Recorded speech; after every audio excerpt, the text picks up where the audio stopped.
Here we go. In 5, 4, 3, 2, 1. What's up, ladies and gentlemen? I'm Johnny here back on Johnny Reviews. And on the other side of the table, we have another wonderful guest, ladies and gentlemen. Ladies and gentlemen, this is DJ. He told me to kind of introduce him that way. But ladies and gentlemen, I work with him at World of Disney. This is where I met him. He's a film director and film critiquer. And I'm going to let him introduce himself. How you doing today, DJ? I'm doing good. Thank you for having me on the podcast. Dude, thanks for coming on, man. Yeah. Thanks, man. Full name, real name, D'Angelo, but that name tends to not stick. So today it's DJ. DJ cuts it. DJ cuts it. But I like D'Angelo. It's a very unique name too. Yeah, people tell me it's like that's a good stage name. Yeah. Like coming on the stage, D'Angelo, it fits. Yeah. The Rucker part, which is my last name, probably not.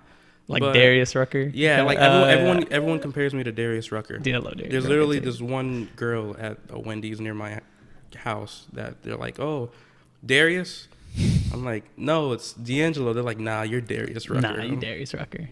Is what it is. Hey, man, if they say you're good looking, then, just take it like how it is. Like, whatever. It's like, that dude, he that one song, I mean, he remade a Wagon Wheel. That was like one of my favorites. It was like an old country song. I only know one song from him.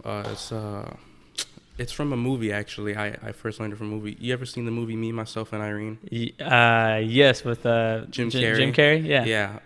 Who hasn't? Yeah, right. There's quite a few people. Dude, that's a good movie. I like the movie. It's a good comedy. Yeah. One of the songs that plays in it is a song by Hootie and the Blowfish, and Darius Rucker is in that band. I didn't know Darius Rucker was in the band up until one of my friends was like, I didn't know that. Yeah. I didn't know that either. I thought Darius Rucker was a solo singer. Apparently, he had a band. It's called Hootie and the Blowfish. Oh, I didn't know all that. Yeah, I didn't know that. So they ended up telling me that, and I was like, oh, okay, that's cool. That's cool. In the band. Yeah, I'm with it. That's funny, man. Well, dude, I wanted to have you on just because I know you're a film director and you have it's a little bit more of an insight of what you do. So let's just tell some of my audience, what do you do? So I do film directing. I dabble in a couple of things, actually. Okay. I do some on-screen film acting. I've done theatrical acting. I do screenwriting, script writing. I also work with effects, visuals, editing. I dabble in all of it. And as a director, you don't have to. I actually know a couple of directors in the Orlando area who just solely work with a producer. Right. And that's it. Because the whole point of being a director is to lay out your visual prowess on what it is that you want to film, what it is that's in your mind and convey it onto screen. But me, because every director has a different style, right? I feel that I should dabble in everything. And the example I always give to people who either want to go into film production or just out of curiosity why I do what I do is, for example, acting. There's times when I'm directing actors, and a director who doesn't know how an actor operates, they're going to tell an actor to do something, and then what ends up happening is the chemistry between the director and actor gets skewed. Yeah. Because the director's demanding something from the actor that the actor can't possibly deliver. If you know how to act on film, you know the limits to that of an actor. You know their highs and their lows. Right. So I've done film acting. I've dabbled in it, and it works. It helps. I'll talk to actors, and I'm like, well, I've done this. Will this work? And they're like, actually, yeah, that will work. And I'm like, cool, do that then. And I give a lot of creative control and such. So I do all of that, but mainly, for the most part, I do film directing. I work in the Orlando area with a couple of directors, small-time directors, a couple big-timers, and we, oops, sorry about that. You're fine. And yeah, I've been on sets. I've shot some films, nothing too major. Right. Short time. And yeah, that's kind of what I do. Just love filmmaking in general. Yeah. Always loved it. Dude, it's crazy, man. I mean, I think it takes a special skill for somebody to be, to have a creative insight, because anybody can say that they would be a director, but if you have a knack for that, man, and you start excelling at that, man, the possibilities are endless there. Yeah. And I mean, that goes to say, like How did you get into it? Like, and especially like growing up. A funny story about that. So, which contradicts what I just said, that I've always loved it. Back in high school, so before I wanted to become a film director, I actually wanted to be an astronomer.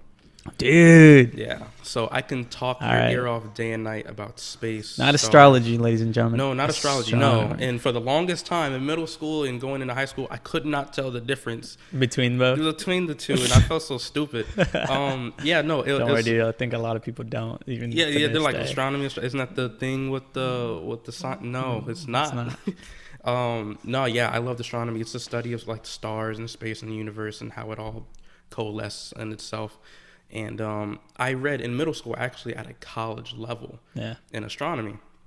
Loved it to death. And then coming to high school, I learned all of the prereqs and the requirements for you to take for classes for you to go into astronomy, which includes math. I'm so shit at math. So I ended up like hitting this kind of like midpoint in my life where I was like, I don't know what I want to do. And then I found myself like filming things. Yeah. And looking at behind the scenes to different movies and how things work. And I really liked the whole creative composition of what it takes, the work of what it takes to put into a movie, to go from something like a small idea and to convey it on such a big scale. Absolutely loved it. So I wanted to become a writer. Ended up writing something for my local talent show. I wrote a comedy. It was one of my first scripts that I ever wrote. It came out to about 85 pages. I casted it, I wrote it, and I directed it. We ended up doing it at the talent show. Yeah, it was a lot. It took me about 4 months to put together. Yeah. And I always got together friends of mine, never any like true actors, just friends. Just like, friends. I mean, whoever that would be down to do it, they do it. Yeah. You want to be in this? So like, sure. You know, honestly, that's where you like everyone should start. Like, to put practice into where you can. You know, you're not gonna always have people who want, who are professional. Yes, or talented, or exactly. So just grab who you can and make do with what you got. Exactly. So yeah, I ended up doing that, and we went to the talent show. Had everyone hysterically laughing. The name of the skit, it was a comedic skit. It was called "The Name's Bill." To put it short, it was basically a class of dysfunctional students, and I always write my scripts in a way where there's always one character who relates to the audience, and everyone else basically is just dysfunctional. So when the one character is like, what the hell is going on, the audience is also saying the same thing. I only do this for comedies. And so it was a big hit. And then I ended up doing more of that, but then working under people who wanted to direct it. Right. I didn't kind of rub me kind of the wrong way, because I had a different visual prowess on how I wanted to do it, but people would disagree. So then I switched over from wanting to be a writer to wanting to be a director. And that's kind of how it's come along. Okay. Yeah. Yeah. I mean, I guess it. Yeah. Most people don't even know they're good at that sort of thing until maybe probably later on when you have a little bit more of a leadership role. Mm-hmm. But I mean, you kind of like it kind of like opened up, and you're like, actually, once you start kind of narrowing down what you're good at, it's like, oh wait, actually, this is what I want to do. Yeah. Fuck. That's awesome, man. Like, I mean, like, let's just go off of, like, I mean, some good directors up there that you've kind of, like, that you kind of role model yourself. Don't say. Out of curiosity, would you happen to have any directors that you have any interest in? Man, so I love that you turned it back on me. So yeah, I'm always curious to hear what people's thoughts are on that. See, that's the thing. I mean, now that I get insight from other people that say like directors only do so much, and then I get others that are like, no, they like there's a reason why like those stick out more than another movie, or like those definitely stick out because of the director. Okay. So, I mean, I love Tarantino movies. Like those are always the greatest. I mean, Spielberg is always up there, but it's like like iconic there. But I mean. Man, I think if I really had to think about it, it'd be those. Like I like, I like Taika Waititi. Like those are some funny ones, and I just think I like the obscurity of like of some directors that like how they kind of had their things that they laugh at, their comedy, and I think with that being said, I think it takes a lot for one, the writers, but also just the director to do and implement comedy into movies. Because if you ask me right now, like, and you ask like right now, I mean, like shit, like there's some where I'm just kind of like, I like these movies, but I don't know if I would like the director because of these movies. You know what I mean? Interesting. Okay. So like if that's what his life work was to make that great movie, like how do you know he's going to be good because of the Oscar said so? Like I don't know. See, but that's the thing. Like I guess I would go with an overall pick, and that one, those two actually have excelled at saying time and time again, and that's why I like those movies. Tarantino and Spielberg, yeah. Okay. So it's like, man, if you name me another movie, like, and then we'll just go off of that and we'll spin off of that, I'd be like, see, I didn't know that director did that one. Or like Guillermo del Toro, and I like his style of making movies, and I'm like, fuck, like his style is, for me, his style is weird. It's weird, but that's what I think do you that's mean? What everyone likes about right? him is that and he's weird. He's weird, and so I think that's why I kind of like stuck to him, because I mean, a lot of like the spooky kind of like strangeness that he puts into them, and like it's not really suspense, but it's just like the way that he kind of like would twist it around like that. I'm like he's got some good kicks with how he implements like his stuff, but I think comedic chops is sometimes what puts seats in movie theaters. And definitely. With that being said, I am a big like Oscar winner nominee type of guy. Like I like cult classics and great movies like that. But if I had to pick like some movies that would excel at being independent and being great at being independent like that, I like those. I like the Taika Waititi, the Spielberg, and the Tarantinos. Those are pretty good and up there. That's a solid answer. Yeah, that's a very elaborate answer as well. It usually doesn't get in depth, so I like that. Yeah. Trying to do this as a living, folks. No. No, and actually to build off of that, Guillermo del Toro, Steven Spielberg, and I'm sorry, Tarantino, Quentin Tarantino, specifically Quentin Tarantino. Yeah. They all have like a unique style to them, which goes back to what I said about different directing styles. Every director has like a different style. And man, specifically, I've had so many conversations with so many people on Quentin Tarantino, where there's a lot of people who don't want to watch his movies because of the violence or the dark humor. He always injects these, and he always makes levity and comedy out of these subjects. And I think that right there, that's the reason why I think it's hard for directors to implement comedy in movies like that. And it's like, that's what makes a movie doable. Like, it's a movie. And if you don't have comedy, I feel like even like if you look at the trends now with a lot of these spooky kind of like horror movies right now with so much suspense, they add a comedic twist to it. Like the most prominent one is It. And I mean, you have like these little kids fucking like messing around with a stupid clown, but at the means like it's a clown, but it's fucking scary. Right, yeah, it's disturbing as hell. Yeah, but then you get the comedy relief from all these kids that makes the movie watchable for even people that hate scary movies. And I like that alone. That's why I love Tarantino. Like that's what's so good about it. I'm not saying this in a scary movie sense, but I'm talking about like subjects that shouldn't be talked about, or that's the reason why. I get what you mean, and I kind of actually agree with you. I never thought of it like that, where basically everyone has something that they fear that's different. Everyone has different ways they interpret drama or thriller. Right. But laughing and comedy is universal. Everyone laughs. I agree. And so I get what you're coming with from that. So that's an interesting thought. Yeah.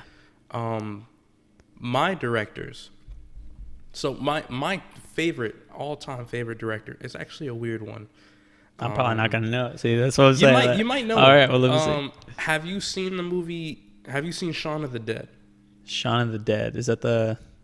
damn it. It's with Simon Pegg and No, okay, no, yeah, no. Nick Frost. Have you seen Baby Driver? Is it Dawn of the Dead? Oh, Baby Driver. Yes. Seen Baby Driver? Yes, and that was all. Okay. See, that's what I'm saying. Like, if you name me a movie, and I'm like, fuck, I remember watching it. I remember who the director, but then I'm like, that's 3 years Just ago. draw that a movie. blank, Yeah, yeah. it's just like it was a great movie. It won like some. I'm pretty sure it won some Oscars. Like Baby Driver did it. Honestly, I'll be real with you. I actually don't know. I don't think it did. Did it? See, I don't know, man. See, I'm over here talking about the Oscars, but like You would think I would know because it's my favorite director. Fuck, but yeah. Baby Driver, it was acclaimed. It scored critically at the box acclaimed. office. Yes, Yeah. it was pretty good. Fuck. Oscars. I don't remember getting any Oscar, even a nomination actually. Right. But yeah, so the director of Baby Driver, he did Baby Driver. So for the most part, he's a British director. Okay. He did Baby Driver. Shaun of the Dead is a British zombie rom-com movie, as he describes it. He's also done another Americanized one that he did was Scott Pilgrim versus the World. Oh, yeah. He did that one as well. And he partially did, which is what I'm gonna get into a little bit after. He did Ant-Man partially. And that's right. Yeah, and he ended up leaving the project. Yes. So the director's name is Edgar Wright. Edgar Wright. That's who. That's that name stuck. Yes. Okay. Now. Edgar Wright. And I specifically like him because he does something, in my opinion, that no other director really does. And if they do it, hasn't been noticeable enough for it to pick up in filmmaking. He does wonderful, masterful transition shots. So he's able to take something as simple and mundane as someone going from point A to point B and make it interesting. A good example of this, literally, we're now in an era right now where if you add music to a scene, it makes the scene. It makes the scene. Right. Anything, especially if it's trending, very pop culture-ish, a rap song, we'll vibe with it because the audience will vibe because the audience knows the song. Yeah. So good example of there's this one movie, I forget what it's called. It's with Sandra Bullock and Melissa McCarthy. They're like Heat, cops. The Heat or something like that. The Heat. There's a shot.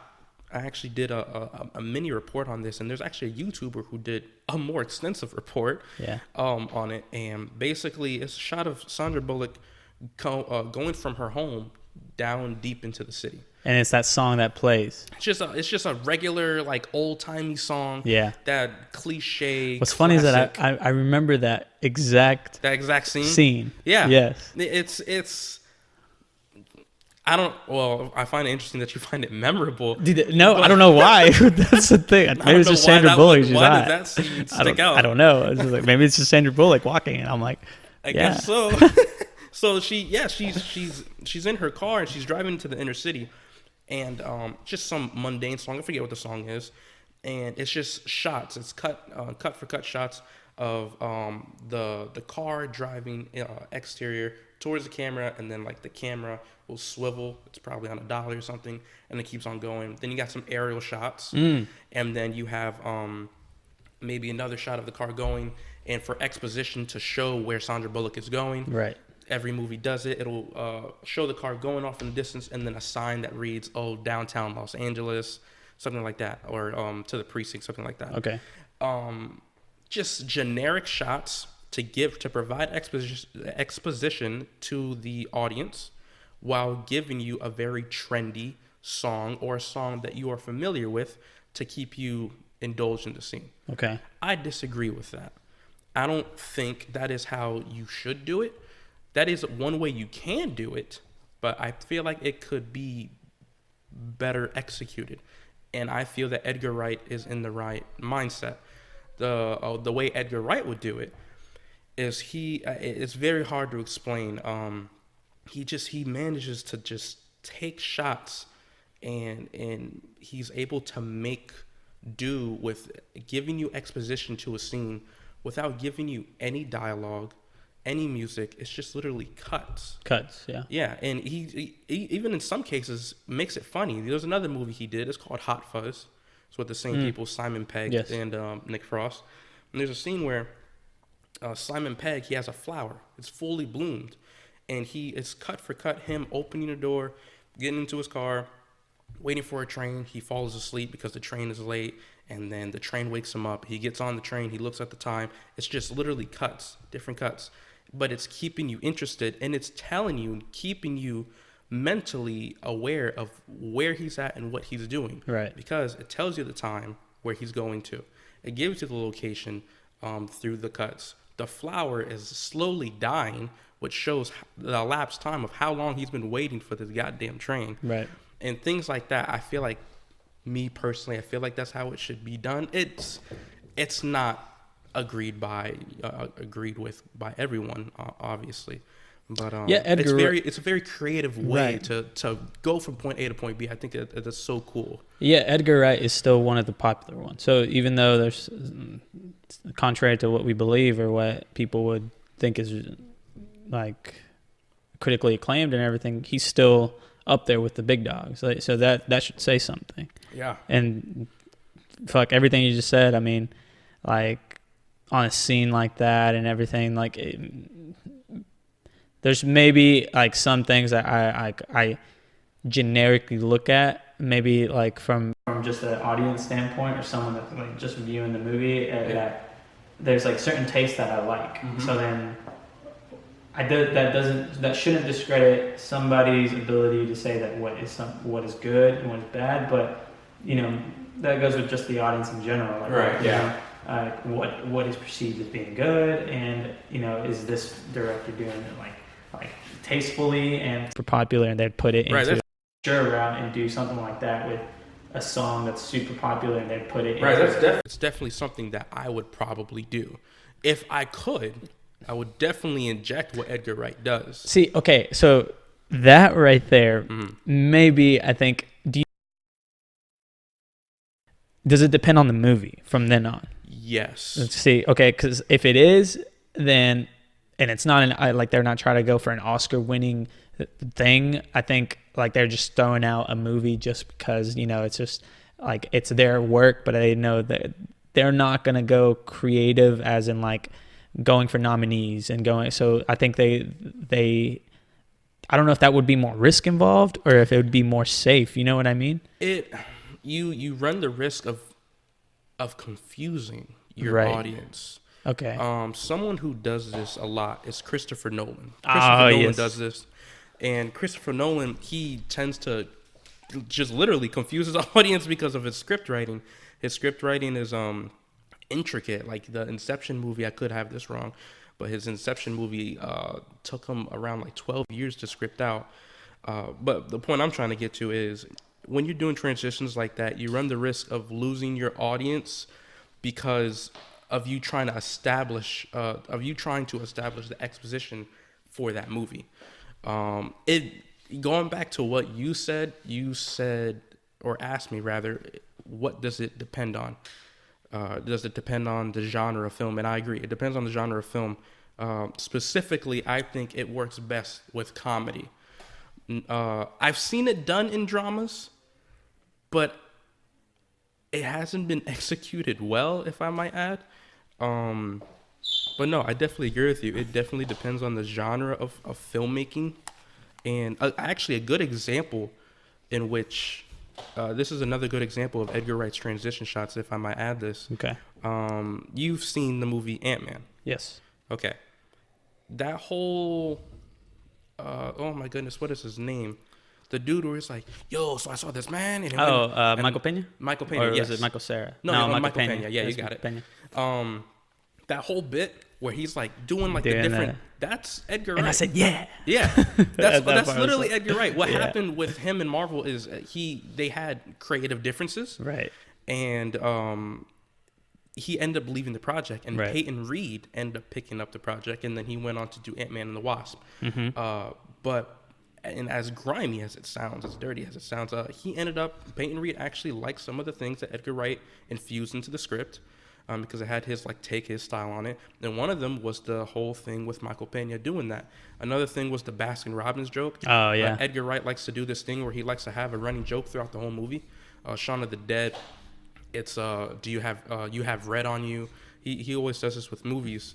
And with Ant-Man it's Baskin Robbins. Yeah. It's like Baskin Robbins always finds out. Mm. So it's I don't know. I really like him. I think he's a very creative director. He's very limited to his genre, which is comedy, because I haven't really seen him do a really hard-hitting drama. Yeah. I have seen him do it, but not well. But definitely with the whole transition thing, I do agree. It probably wouldn't work well with drama. It does work well specifically with comedy, because you can inject some comedy into that. And man, he's just amazing. Other than Edgar Wright, though, Christopher Nolan. I love that man so much. Yeah, man, he's that dude. National treasure. Hey, Chris, you watching this? I don't know. You better be watching it. Hey, Chris, come on now.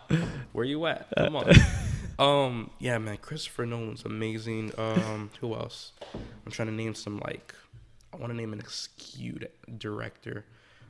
You actually said Taika Waititi. That's a good one. Yeah. He didn't really come into really big foreground up until Thor Ragnarok. Yeah. Surprisingly, Ben Affleck.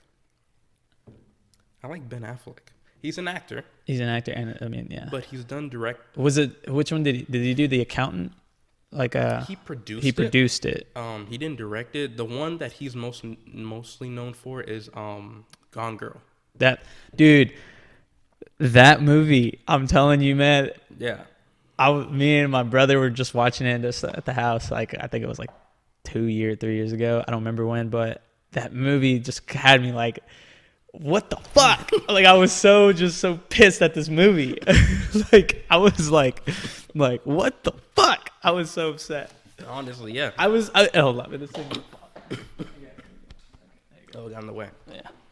I'm having a cough attack after that. Oh my god. Yeah. It does that. Dude. He did that beautifully. It was so suspenseful. It was everything that you can possibly want in a very good a drama. Was it drama? Yeah, drama-ish, suspense. Thriller, I don't know. Yeah, the whole nine. Yeah. Dude. I don't know. And I was that whole time I was watching that movie, I'm like, they're gonna get this fucking girl. She's acting like a little shit right now. I was like, and then I'm feeling for Ben Affleck's character, and then I'm like, oh, but you're also in the wrong, you little shit. And I'm like, oh, damn it. It really tore at you morally. Yeah. And I was like, that's a good movie. That's a great movie. That's a good example of script writing. That's just great script writing, great acting. Yeah. Overall, I loved it. I know a couple people who would probably oppose that. You're always gonna get people who don't like a movie specifically for reasons and such, but no, it's a good movie. It's a movie, man. Okay, so that being said, even there's some people that won't like movies, and it kind of spins off to the next sort of topic that we'll be talking about. Sort of is the differences between the movies now and the differences between the movies now and the movies that were made back. Let's say 2000s, or how you can differentiate the differences between that. So how old you? So you want me to go as old as 2000 or older? Because I want to go with early 2000s, kind of early 1990s or late 1990s, because what I think is that has done a lot of service to movies. One is technology. Yeah. And I don't want to stray away from that, especially just looking at the quality of movies, especially what does it mean to be a great movie if more technology is essentially good, or is less technology still good or better? And especially with CGI coming into play, that's what I mean. Do you see the differences between those, and what are those differences? Okay, so this is a very broad question that I'm gonna try to narrow it down. But see, that's what I'm saying. Technology is just I just think that's a good one to kind of I'm not saying that's the one thing that I wouldn't even go as far as that. I'd go as far as to say it's just society. Yeah, and so that's why I say comedy would be another one. Yeah, just how the generations are going. Just our definition of what a good movie is. It's just always ever changing. The film industry is always ever changing. Okay. It's a good answer. A good example of that. Thank you. No, a good example of that would be something as simple as trailers. You look back at a 2000 trailer, you're gonna In a world. Yep, exactly. You're gonna hear someone, especially for the comedies. Yeah. You have the jingle music. You have some happy jingle music, and he's gonna find his way back home. Like it's something It's like something stupid. I remember that guy. Like you don't hear that anymore. Coming soon to theaters. Exactly. Yeah, you don't hear that. You do not hear that anymore That'd because be if you hear it now, if we have that play today, it'd be cheesy. Cheesy. Like the last movie I think I remember, it was a fucking cheesy movie, but it was Tropic Thunder, where they were like, but they were aiming for it. cheesy. Exactly. Like if they knew what they were aiming for, oh dude, but if a studio put that out and they were like dead ass, like they'd be like, yo, we're not getting any views. I wonder why. Like marketing is everything now. Yeah, so it's always fuck that up. Changing. It's like whatever. Yeah, that's it. No one's gonna see your movie. Hell no. Trailers. Something that's really big and trendy with trailers now, which you could look out for this sign to kind of tell, for the most part, if it's going to be a bad movie, is this whole bass drop. Like, that. A lot of movie trailers are. I didn't the recognize subwoof, that. like, bass drop thing. A good example would be Ryan Reynolds just came out with a movie. Oh, what is this movie called, man? It just came out on. I don't even think it came out yet. It's supposed to come out on Netflix. Oh, okay. I was about to say Pikachu. Detective Pikachu. That was his last one. No, he released a trailer for this new one where he's like this undercover government agent with like 9 other people. They're like above the system, whatever. Mm-hmm. And it just has all these like all these bass drops. And when a movie does that, it's because they want to transition over to another scene to show you more of the movie. And some trailers nowadays are showing you too much of the movie. Yeah, and so you always want a movie that kind of leaves you wanting more. Okay, so I think you're right on that. Mm-hmm. When now I'm just thinking about like some trailers that spill the whole movie out in the trailer itself. Yeah, that's another. Yeah, and fuck, like what's the point of me watching the movie now? A good example is Hobbs and Shaw, dude. And you may not also know this. I'm kind of rambling, so feel free to always put me back on track. But that's okay. Hobbs and Shaw, for trailer marketing in general. Yeah. Trailer 2, beware of trailer 2s from any movie. Trailer 1 is supposed to hook you into the movie. Yes. Trailer 2 is supposed to show you the actual exposition and story. Yeah. And then trailer 3 is supposed to tie up any loose ends of questions that you might have had. Mm-hmm. But trailer 2 is usually the one that's cut from what's called the hero's journey. This is in screenwriting and script writing in particular, and writing in general for filmmaking, something called the hero's journey. And the hero's journey is basically what every guideline for every movie ever. Okay. All movies are, for the most part, the same. You always have, for example, you have the protagonist, and then something happens, and it demands for this hero or the protagonist, the person you're following, to go on this journey. It could be executed differently. Yeah. Maybe someone dies, and they're like, I got to get revenge. Maybe someone gets taken, and then they're like, hey, we need you, and then they have something called denial, which is in the hero's journey guidelines, and they refuse it at first. That's always like with the old timers. Okay. Nah, I'm getting too old for this. I'm not gonna do it. You know what? Okay, I'll do it. It's called the hero's journey, and you can look this up. It's literally guidelines. It's a whole bunch of chapters and subplots to how a story follows. It's like a how-to. Basically how to write. Right. And every movie follows it. It's just always executed differently. Okay. But for the most part, every movie is the same. But with the hero's journey, with trailers, particularly going back to that, it's always cut from the main, like almost climax of the hero's journey of any movie, and it's always placed in trailer 2.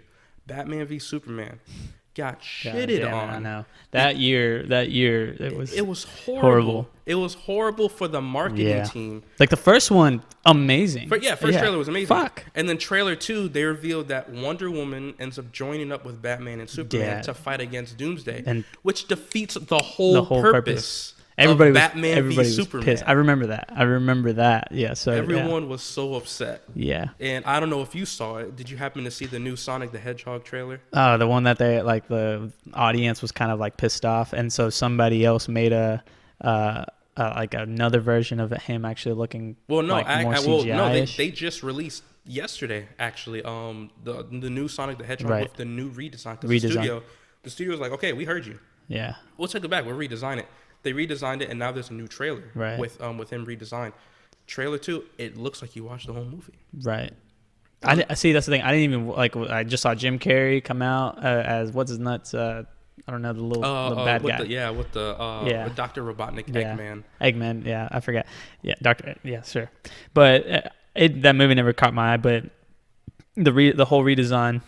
Yeah, I think that was the whole dilemma about that movie. That I was just kind of like, shit. It looked weird. Yeah. Did you saw it? I did see it. But see, and that's the thing. Like, I just came fresh off of Detective Pikachu, right? Okay, so I was more open to that than I was Sonic the Hedgehog, not. I mean, I guess you could say visually, but when you, I guess it's also like an emotional attachment that I have with the franchise itself that made me want to go back and revisit all of the things that I used to like. So that one already had a big plus. So, and Sonic is also a beloved character. So when you essentially mess up something that bad, I think that's the thing. They were both open in their own sense, but I think they had to be much more careful with Pokemon than they were Sonic the Hedgehog. Yeah. So because of that, I think it's just the difference between what I thought I would be okay with, because I was like, I don't care. Like with that, like with Sonic, I just didn't care. Like if it looked bad or not. But when I saw it, I was like, yeah, I could see the differences between that. I could see the why people would get pissed, and I'm like, but I'm not gonna go watch this movie, so I could care less. Oh, you're already on set. Yeah, I'm like not watching this. Like that's the thing. It didn't really grasp me like emotionally. So because of that, I knew, I was like, if they mess up Pikachu, if they mess up fucking anybody in this franchise, but that's the thing.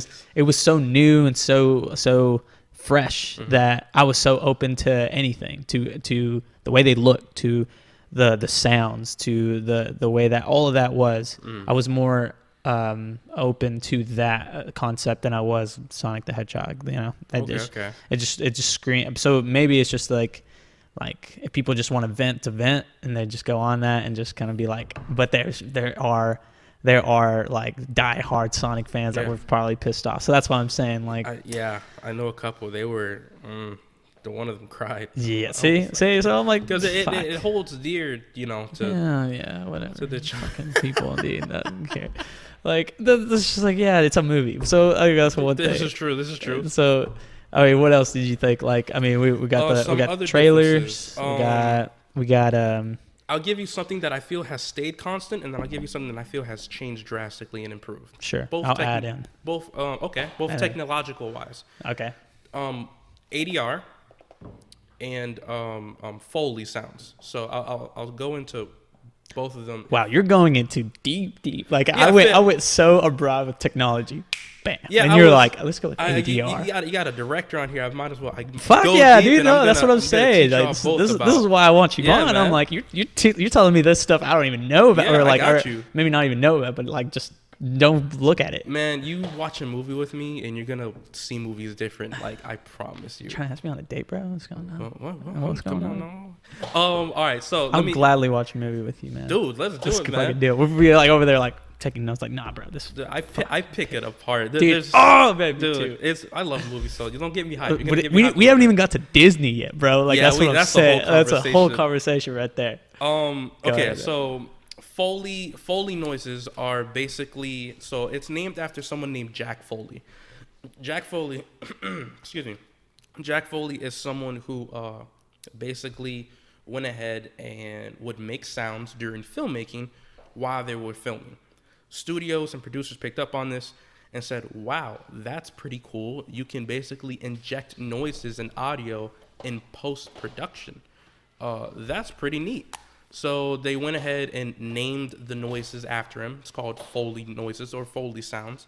And Jack Foley. Jack Foley. So I for a time, I always got him mixed up with Mick Foley. That's all I was thinking about. Yeah, from WWE. Yeah, he was intense as hell. Okay, yeah, I just had other thoughts, but go ahead. Oh, You're good. You're good. Man. did you want to interview? Nah, not really. I was just thinking like it would be pretty cool to have like a wrestling sort of like ideal episode, just kind of like talk about the stuff like Bro, that. if we can get a wrestler on here, I need Bro. to be here. I know. Yeah. That's what I'm saying. Dude. It's giving me ideas, but keep going. So a good example. Let me see. Someone walking in the snow.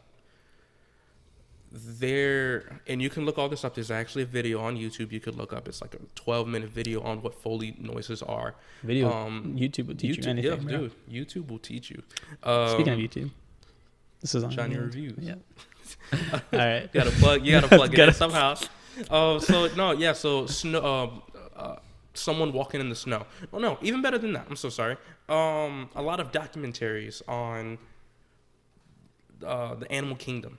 Okay. So there'll be a shot, someone commentating, "Oh, and the lion is walking to the right to catch its prey," something like that. Dude, and you literally sound like one of those guys. Like once you kind of like zoomed into the mic like and that. And the lion walks down to its prey. Yeah. Okay. Something like that. And then you hear the lion. You hear it going through the grass. Okay. And then you hear the wind and things like that. Unless you have an extremely dope and strong mic that I don't know about, all of that, for the most part, all that footage is actually muted.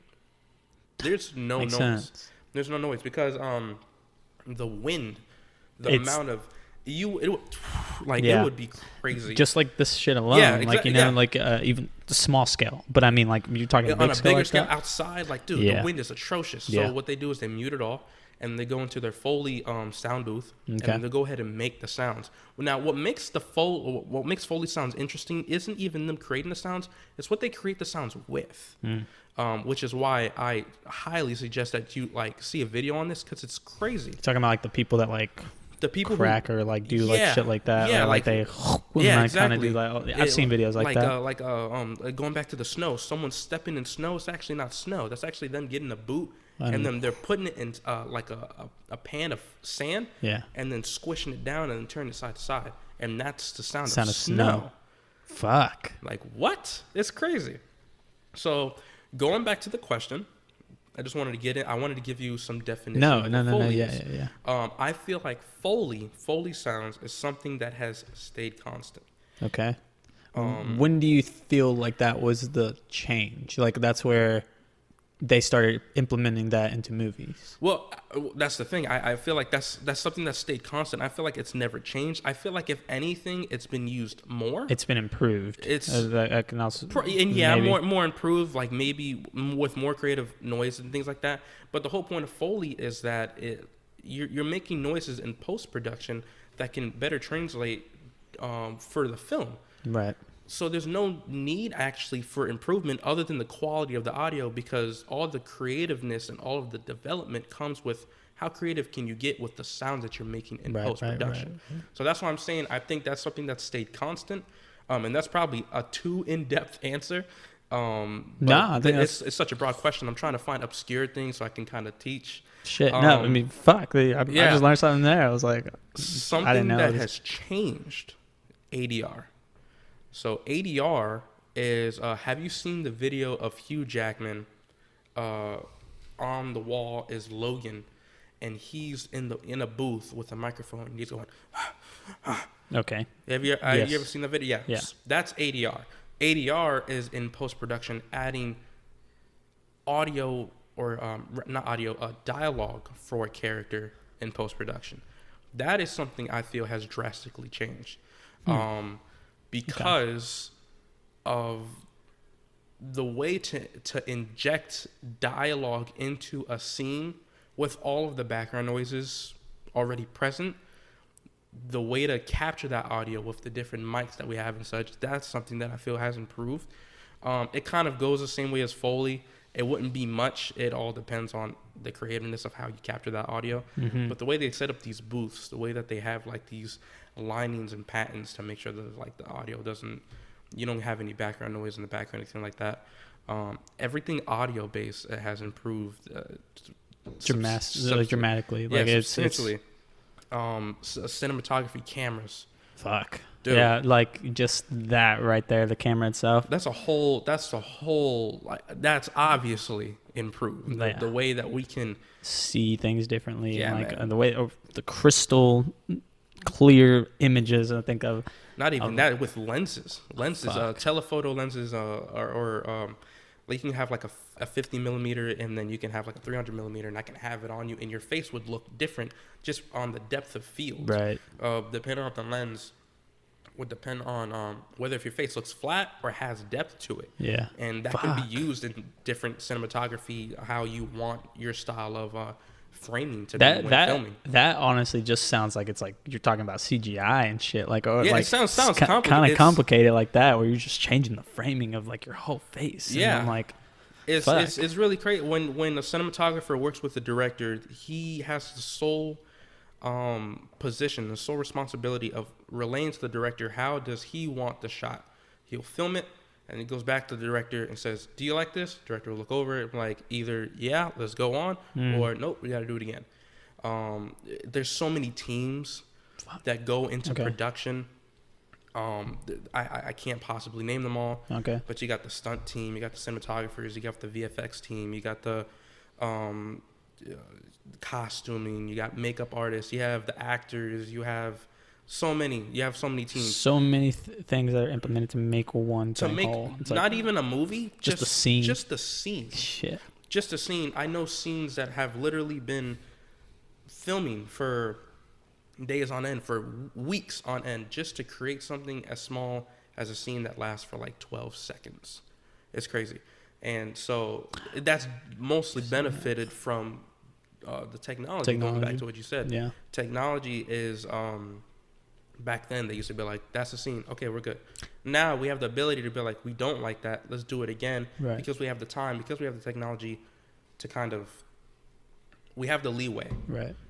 To be like, you know what, it can be better. Mm-hmm. So technology, specifically with camera work and framing and lenses, post-production, editing, CGI, VFX, all those things have drastically changed from where we are now, from the year like the 2000s. It's crazy. Yeah. So, I mean, fuck. I'm just kind of like, I'm relaying all this information. I mean, dude, you have a lot of insight. That's one thing. And I'm like, fuck, I'm so glad you're on here. Yeah.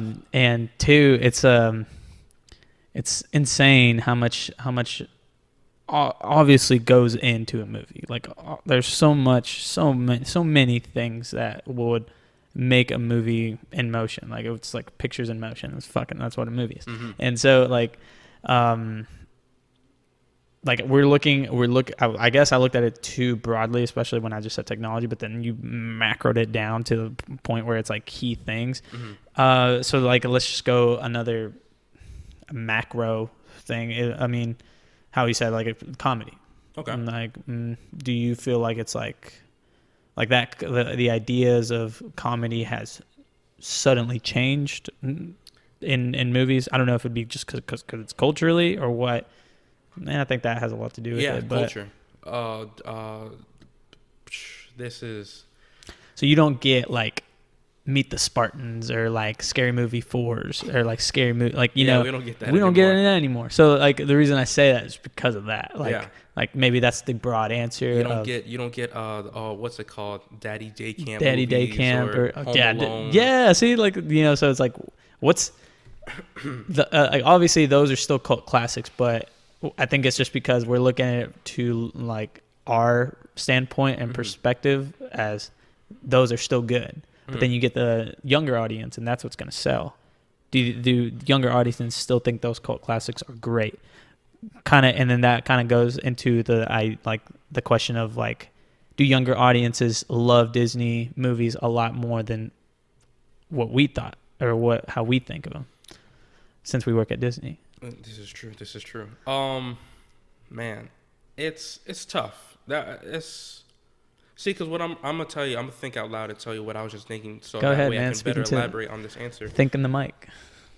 Yes, I shall. Yes. I was thinking of 3 generations of comedy movies in my head. Okay. So there's a movie, black and white, came out in the 1950s.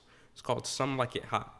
It was the first, one of the first times where you seen White Chicks. Fuck yeah. Who hasn't seen White Chicks, Thank you, man? thank I you, was thank like, if they haven't seen White Chicks, dude, what are you doing with your life? You are missing out a lot. Some Like It Hot God. is literally White Chicks. Okay. It's two gentlemen who they get in a situation. They need to get out the city. There's no way to get out the city, so they get on a train. The train is of all female, I think, singers or and dancers. Yeah. They dress up as women. Okay. The movie is funny as shit. Okay. Despite it being black and white. If you can get past the whole coloration thing, the movie is actually pretty funny. Okay. So the comedy from there, drastically differentiating from the comedy to that of a movie of, let's see, what's a good comedy movie from the 2000s and 1990s? You have one in mind? A good comedy. I mean, comedy's subjective, so. That this is true. A general, like everyone's like, oh, that was pretty funny. Fuck. It's got to be a Jim Carrey movie. I mean, Dumb and Dumber.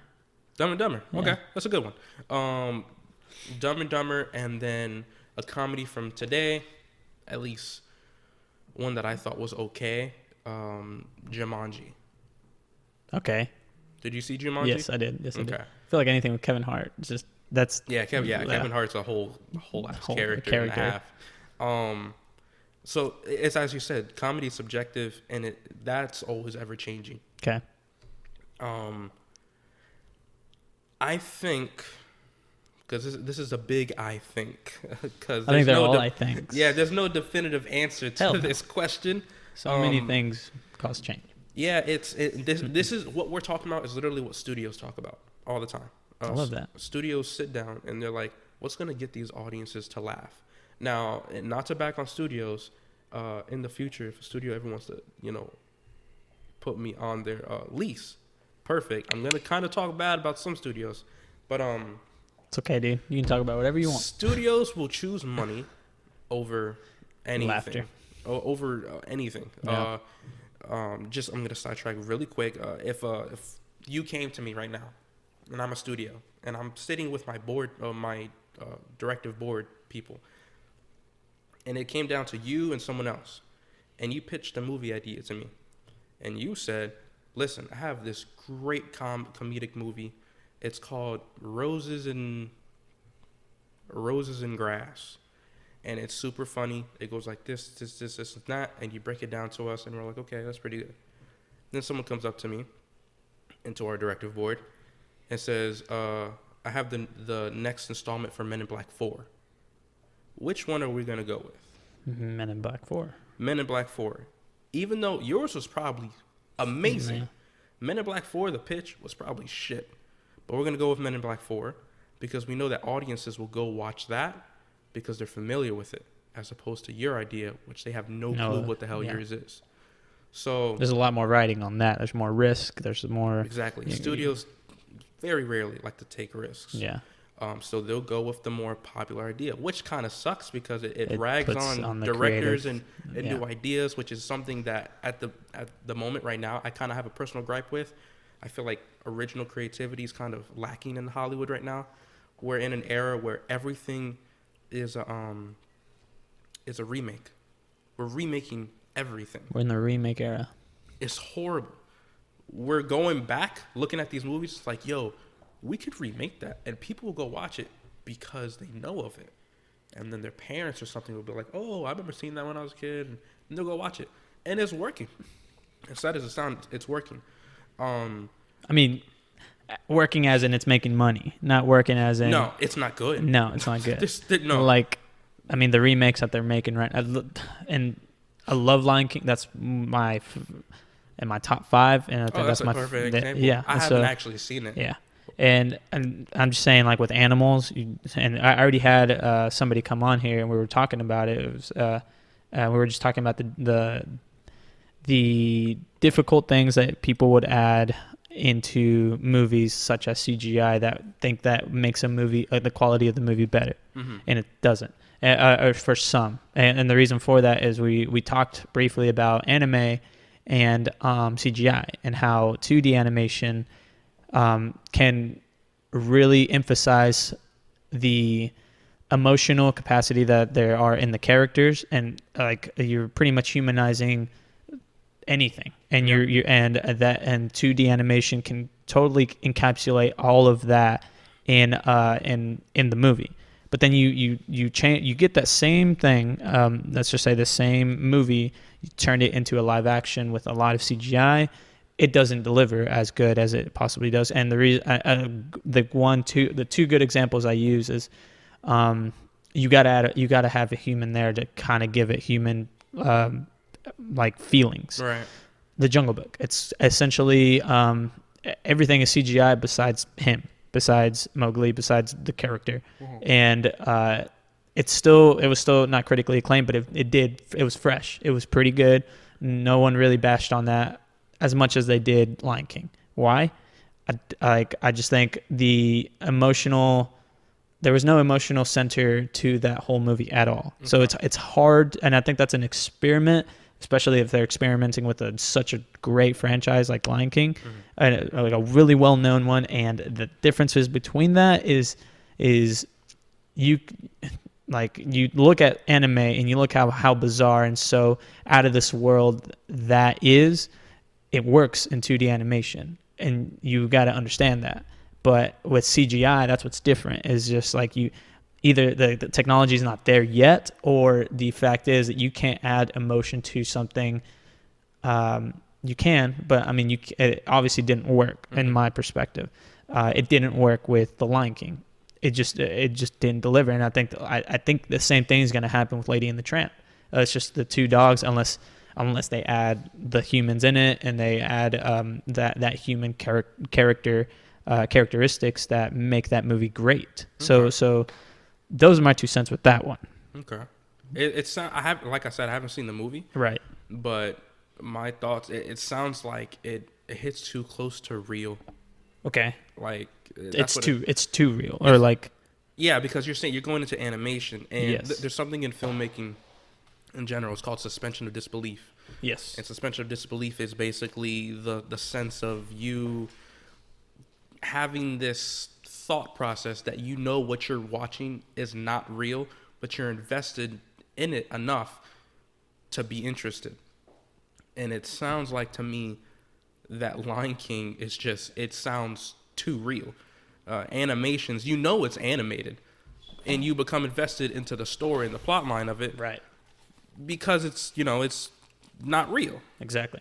And then you watch Lion King and you're like, okay, I'm invested in it, but this looks weird because it looks too real. Right. Is that kind of what you're getting at? Sort of. I mean, and that's the thing. Like, you essentially would go to, and maybe you can disagree with me on this, because there's a lot of people that go to movies just to see the quality and the ideas of what a movie, like what ideas that some people would put in a movie, and they look at technology advancements and stuff like that. But I think people go to movies to feel, to escape, to enact in a world where the suspense of reality is it's questionable. Mm-hmm. And with that being said, when you go to a movie, you essentially would want to feel something, feel happy, feel for the characters. You want to be invested into the character itself. That's what I think a movie should do, for anybody that goes. Mm-hmm. So with that being said, why is it that we felt for The Lion King when it was at 2D animation and not feel for Lion King CGI, like a live action? I don't know if it's like we already had some expected, like we were expecting too much from it, or it's just the fact that not a lot of people would think anything of it just because it's a Disney movie. So there's the differences between that. So then I go and there's like certain videos that would like agree with my sort of belief. I'm like, why am I thinking this way? Like, why did it not ring the same way that I like the Jungle Book, and I like the Jungle Book? Right. And I'm like, why is that? And like, not every live action movie is essentially bad. Like, it's not bad because, Beauty and the Beast was one, and it's just the way that it's portrayed that I think it's like, okay, that movie did make me feel. It did make me feel not good, but it's not. It wasn't like how it was. Maybe when I watch it in 2D animation. So maybe it's just the ideas of like the emotional attachment of it, but I'm also going into it like openly. And so like the Jungle Books, even though it's an older classic movie, like, and the risk that they took to make it live action, why is that? Why did that one deliver for me anyway? Right. You know, that's why I'm looking at it too literally, because like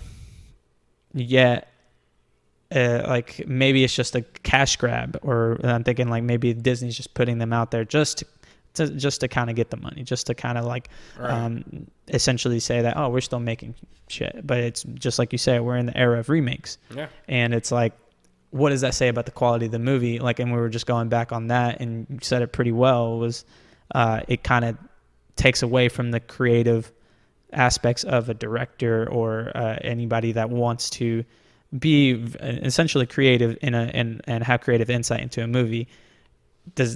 Would that be a good example for your conclusion with that? Yeah, for the see, this is what I mean. Yeah, for this year alone, you had Lion King, Dumbo.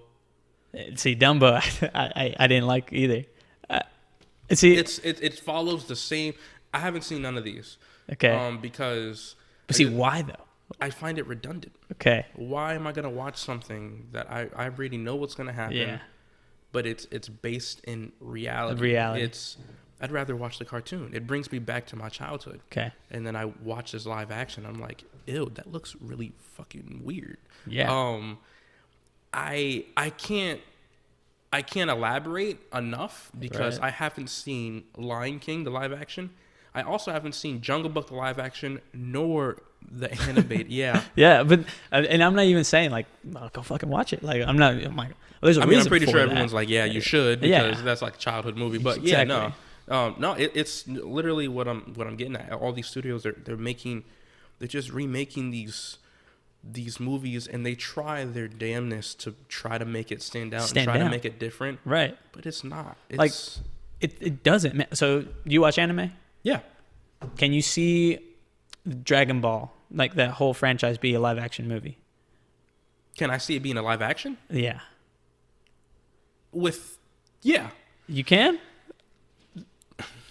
I mean, I'm really trying to give it the benefit of the doubt. I know, and because I want it to. I would want it to happen. It'd be fucking awesome. But it would look weird. Weird as fuck. That's what I'm saying. But that's what I'm saying. It's just like the powers of those fucking people are way too exponential for a live action. Only to be translated through animation. And that's essentially what I'm trying to get at, is that there's some things that should stay animated, 2D animated, and then some things that just don't deliver the same way live action. And I think Lion King would prove that. And I think Dumbo also would prove that. That was a good example. Yeah. I was trying to give it the benefit because I was like, dude, we all want it. Fuck, dude, we all want it. But I just think it's like Naruto. Yeah, they're making a Naruto live action. Yeah. See, like the closest thing we have is Avatar. That's going to be it's going to be in Netflix, and that was it was anime going into live action. Yeah. I think that works because it's kind of like a whole earth bending. All that can kind of be implemented in real life.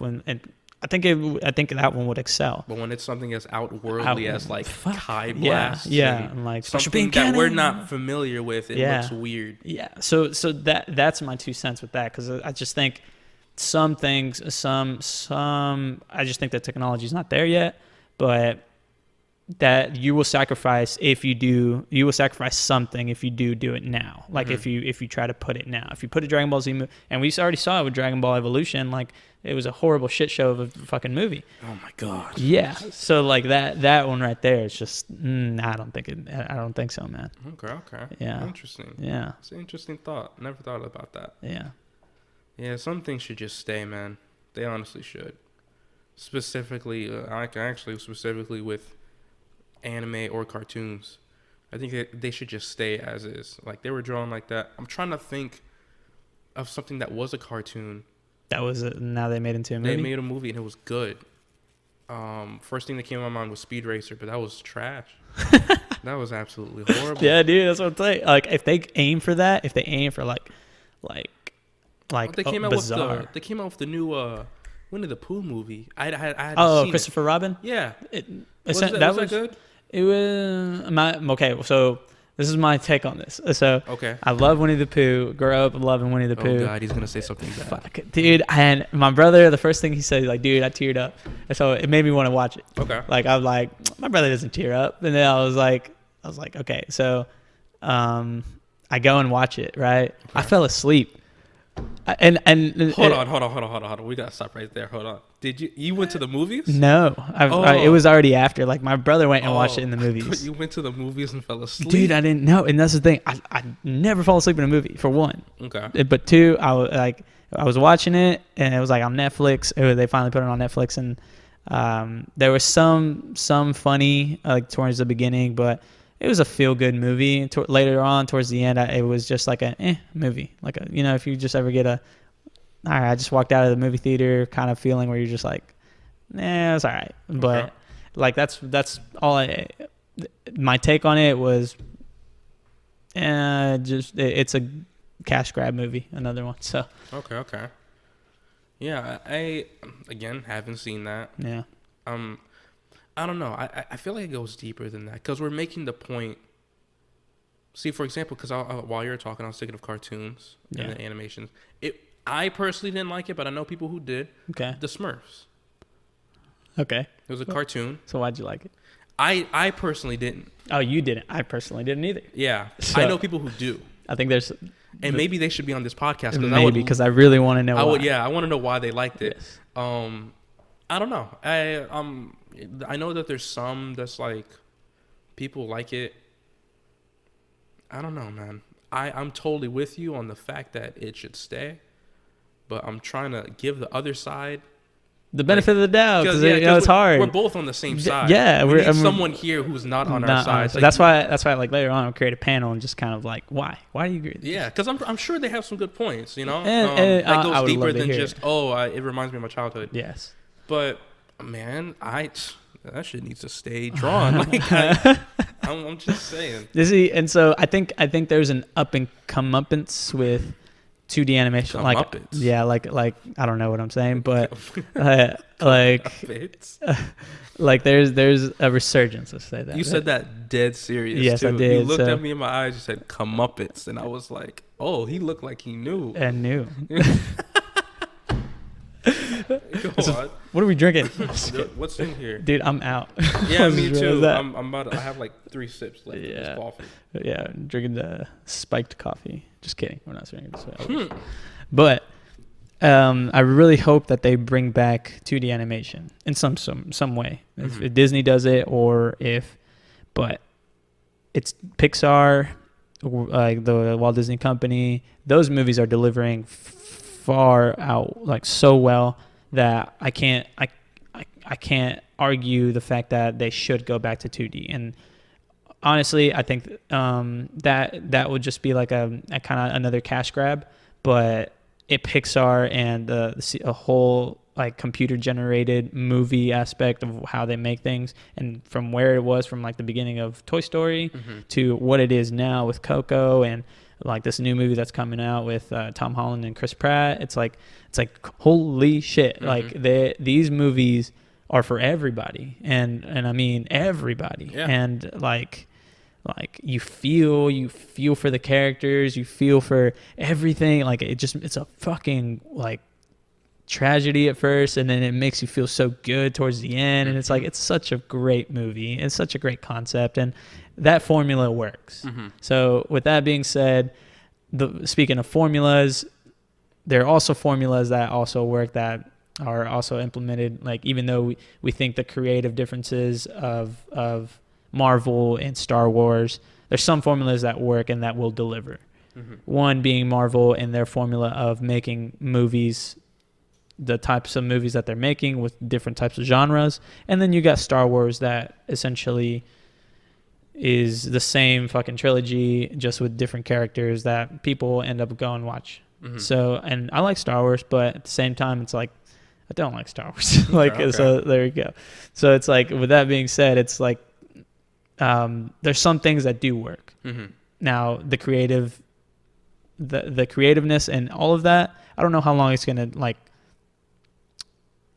Why there's like some directors that already bash on you know exactly who I'm talking about. Martin Scorsese. Yes, I love Martin Scorsese. Yes, that dude. He's great too. One of my favorite movies from him. I can't even tell you. I have two of them, so I can't tell you which one. I love them both equally. Goodfellas. Fucking love Goodfellas, bro. Goodfellas and that scene.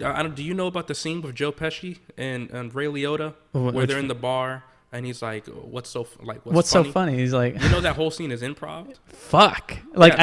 I think I saw like a Facebook video of it. Yeah. Yeah. Ray Liotta. Literally the script. No. What's so funny? Like, The script literally demands that after he tells his joke, Ray Liotta's character is like, "Oh man, you're funny," and that's it. Someone's supposed to come, and then he ends up interrupting Joe Pesci's character. Right. And he bashes him over the head, Right. which happens afterwards.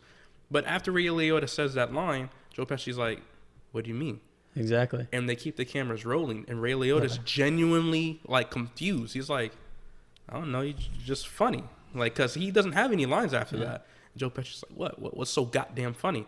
And that whole scene is actually improv, dude. And Martin Scorsese, that's an example of how Martin Scorsese just lets his actors just kind of do just kind of fly. He has a lot of improv scenes in his movies. He did Wolf on Wall Street. I love Wolf on Wall Street too. That part with Matthew McConaughey when he's like, that's all improv. That whole thing. And Leonardo DiCaprio, actually, in one of the scenes that kept it in the movie, looks over to his right and he's looking at Martin saying, like, "Yo, you gonna stop rolling?" Because he's like doing some crazy shit.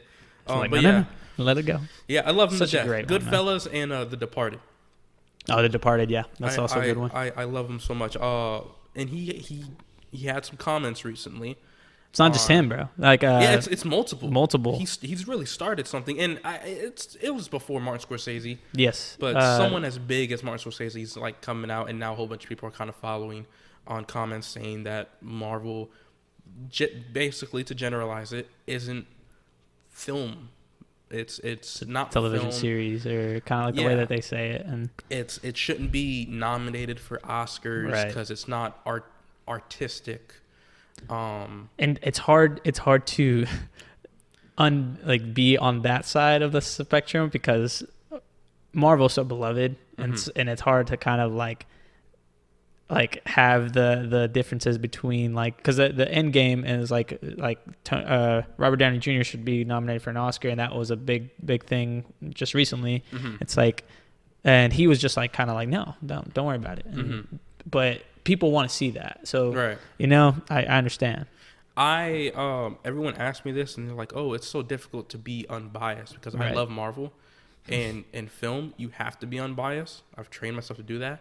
So like with the whole Robert Downey Jr. thing, my unbiased opinion, I agree. I don't think Robert Downey Jr. should get nominated. I don't even think he should get nominated for an Oscar, because while his character is beloved and he's done great things in the MCU, he hasn't done anything exponential in the acting adversity.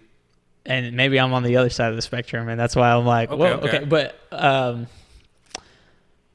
that'd be hard, because if I'm looking at unbiased there, I think they're not looking at it face value, and that's what's hard, because if they look at it face value and just look at it solely on that movie alone, I don't think so. But then if you cumulate it, and I think that's also what you're getting at, it's not a movie. It's not like it's a cumulative effort. Chapters. Right. It's chapters. So like, and that's the thing, man. The Oscars are definitely not going to do it where they rate it on a whole overall spectrum of his character alone. And if that's the case, then you'll be making a whole new different Oscar just for that shit. And so, I mean, from the very get-go, the movie makes a shit ton of money, but do you give the movie the benefit of the doubt? Like, is the movie good enough to be an Oscar-winning movie? And if that's so, do you give that benefit of the doubt of him being, the reigning champ of the fucking year of being? Because I don't know who's up against. Like, I don't even know if it's out yet. I don't think it is, but like, there's definitely other movies and like other criteria that would make a Oscar winner the winner. Yeah. And so with that being said, I gotta agree with sort of that dilemma too, if I literally break it down into goddamn pieces. Mm-hmm. But I love the fucking character. I love him as Tony Stark. I love him as everything he portrayed that character to be. Mm-hmm. And so I don't know if it's just the overwhelming feeling of past that makes me realize that this is great. This is a great actor, or if it's just you look at that movie solely and say, was he good enough to be the Oscar winner? Right. And I have to say, I have to really look at who he's up against. Mm-hmm. But even then, I don't know if he should be nominated. Like, that's the thing. And like if he does get nominated, at least it's good. Like, at least I would say, fine, he got nominated. Mm-hmm. But I don't think he would win. No. And actually backtracking, you mentioned like different criteria. Yeah. I totally agree with that. Okay. I'm not going to exclude any of the Marvel movies from any criteria.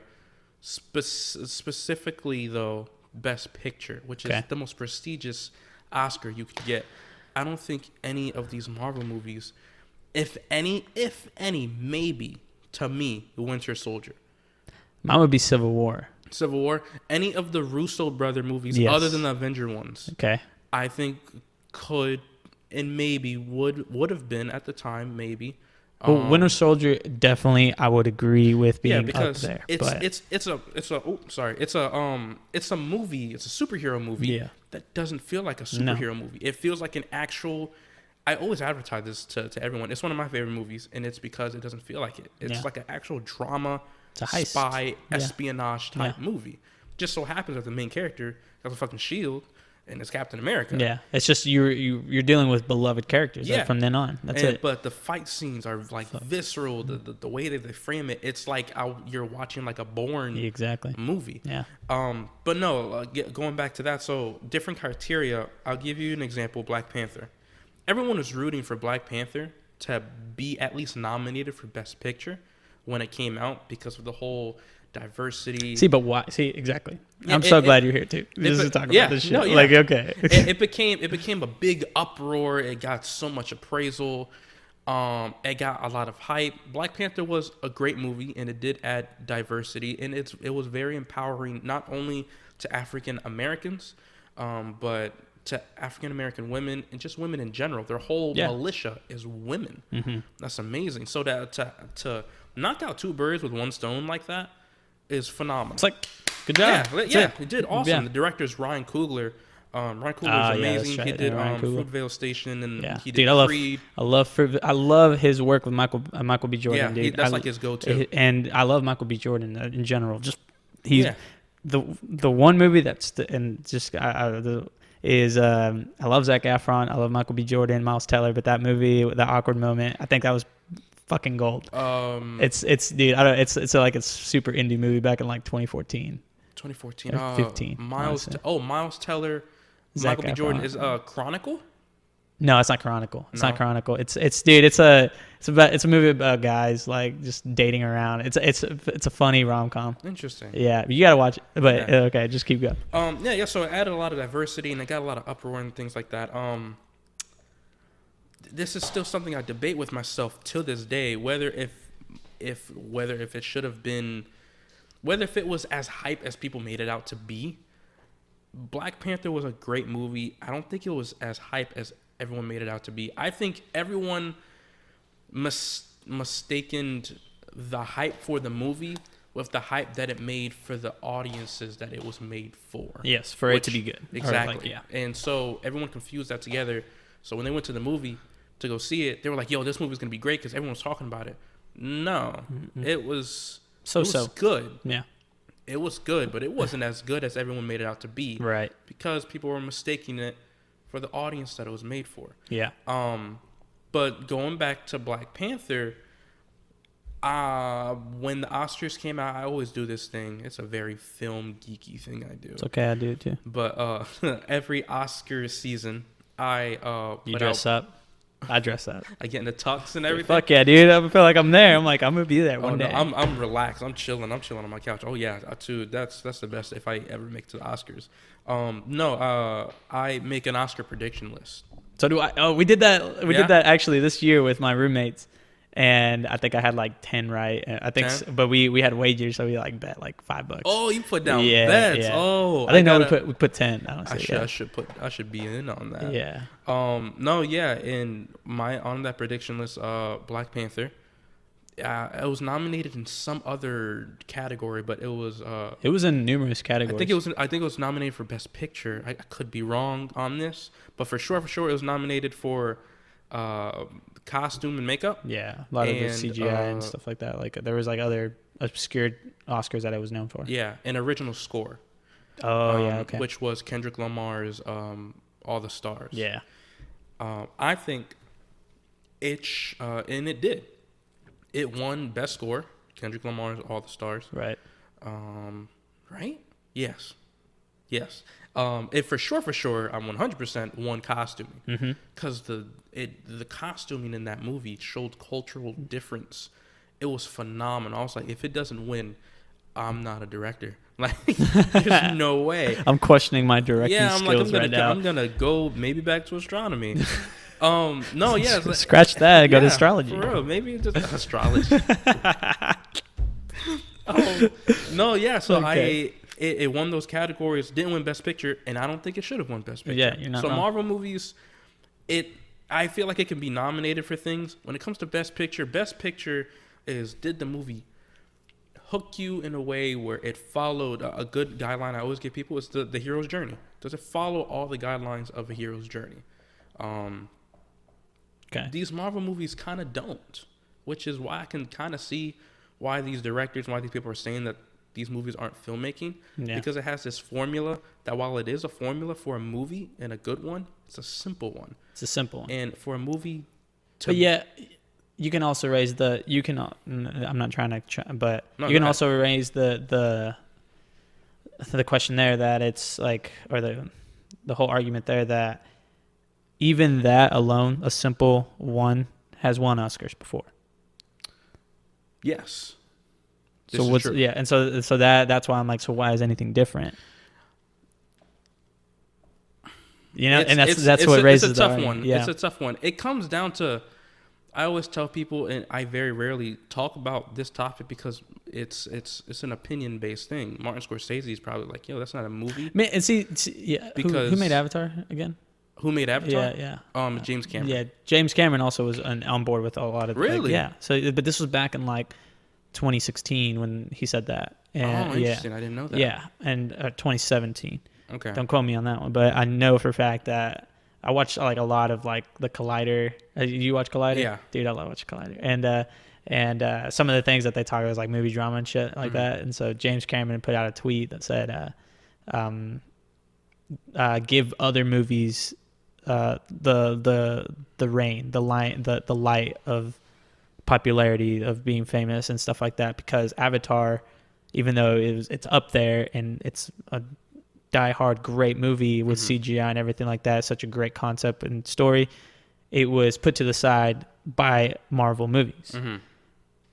And he's kind of seeing that because James Cameron like probably does other movies, and he's just like, why don't we give these movies the reigning champ, or like the just being in the light? Right. And I mean, I'm not disagreeing with that, but at the same time, dude, it's a competition. That's the reason why it is. And it goes back to the whole culture, like it's always changing. Right. So definitions to what an actual film is changing. Right. And it's just hard.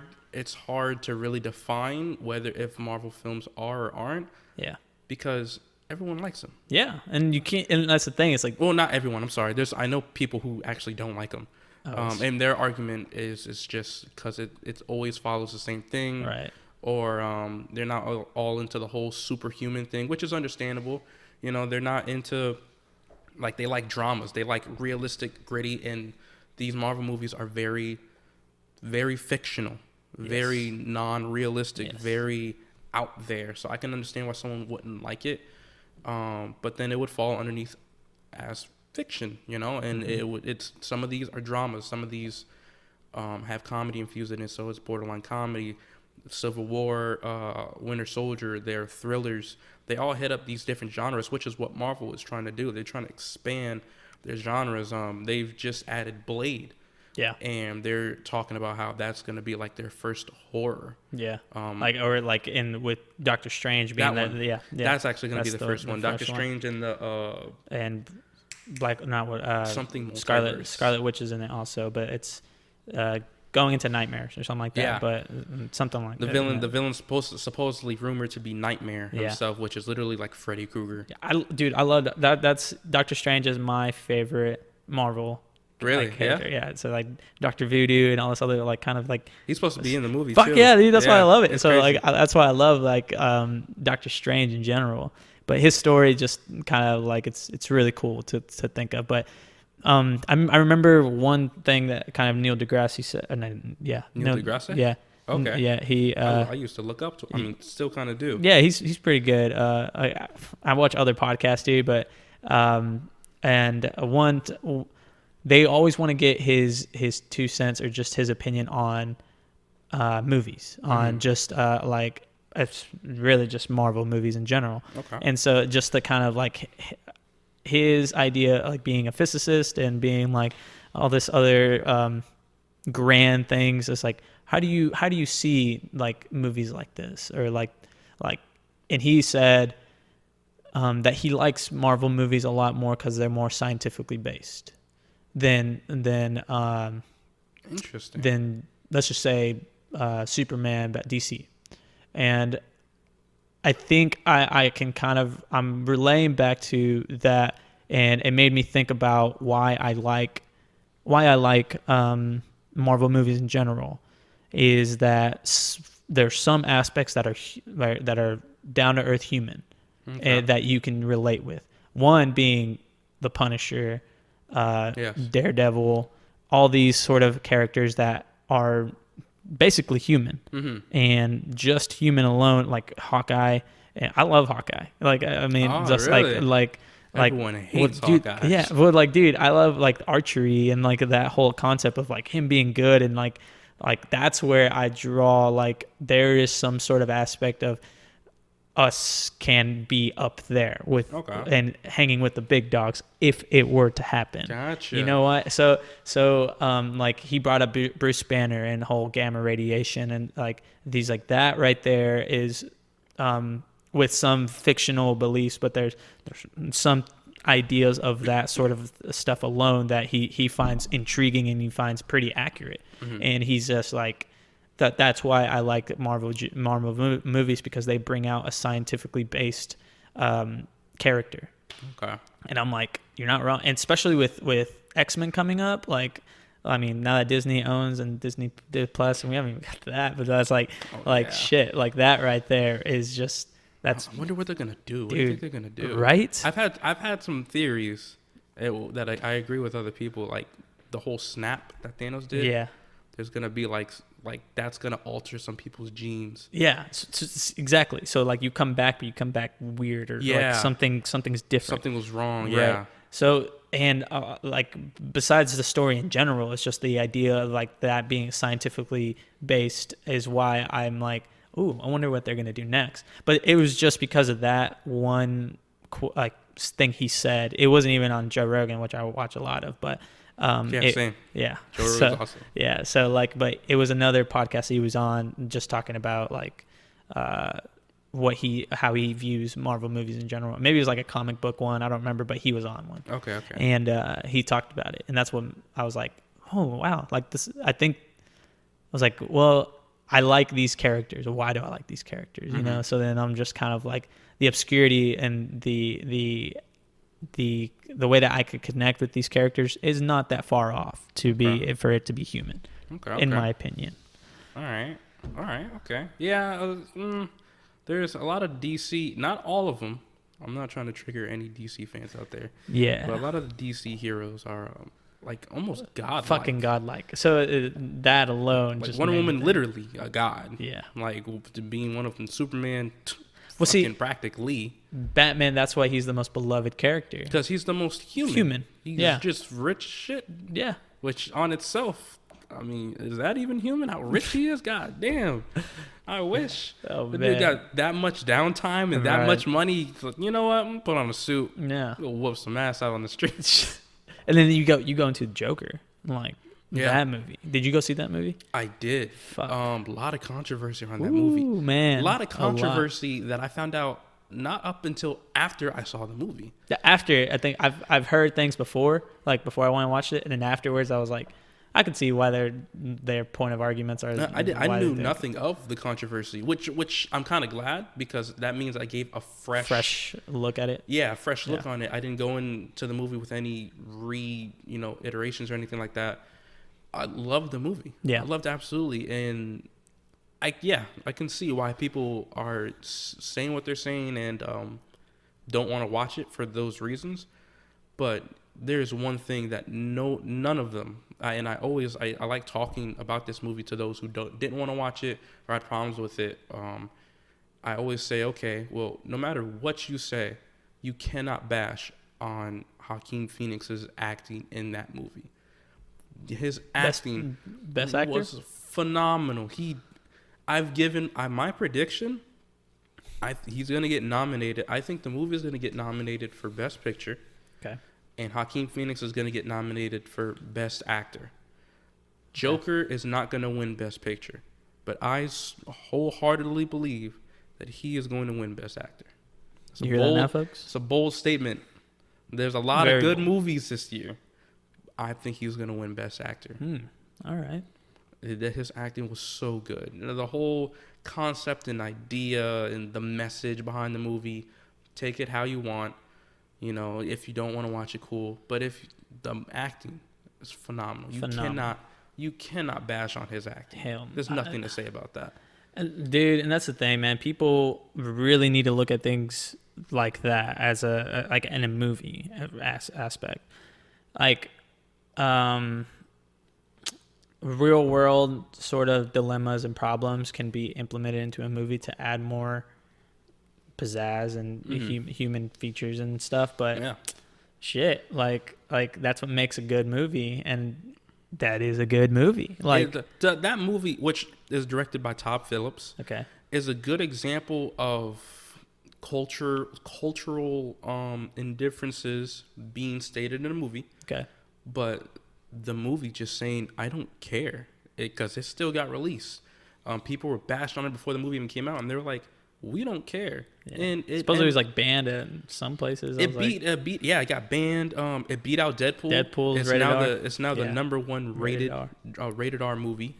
And it's a DC film, so I'm pretty sure DC right now is like, yo, we have to make the second one. Fuck, dude, that's the thing. Like Deadpool comes out. I mean, shit. Now it's Disney owned, so it's like, fuck. But Deadpool's supposed to stay the same. And I always give this example to people of how different everything has come now. You've seen the Adam Sandler movie, I Not Pronounce You Chuck and Larry? Yeah. Okay. I love that movie. They bash on gay people a lot in that movie. See, okay, keep going. Yeah, and this is a sensitive topic because of like how we are right now. Right. And that is a good example, because back then, there were people who were gay, and some may have been cool with it. They probably even laughed at it. There was probably some who it actually offended. But it came out as a movie, and it was good. It was a good movie. It was good comedy. I watch it to this day, and it's still funny.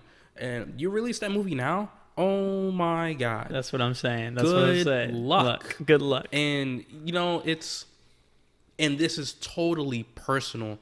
Not everyone will agree with this, and it's totally fine.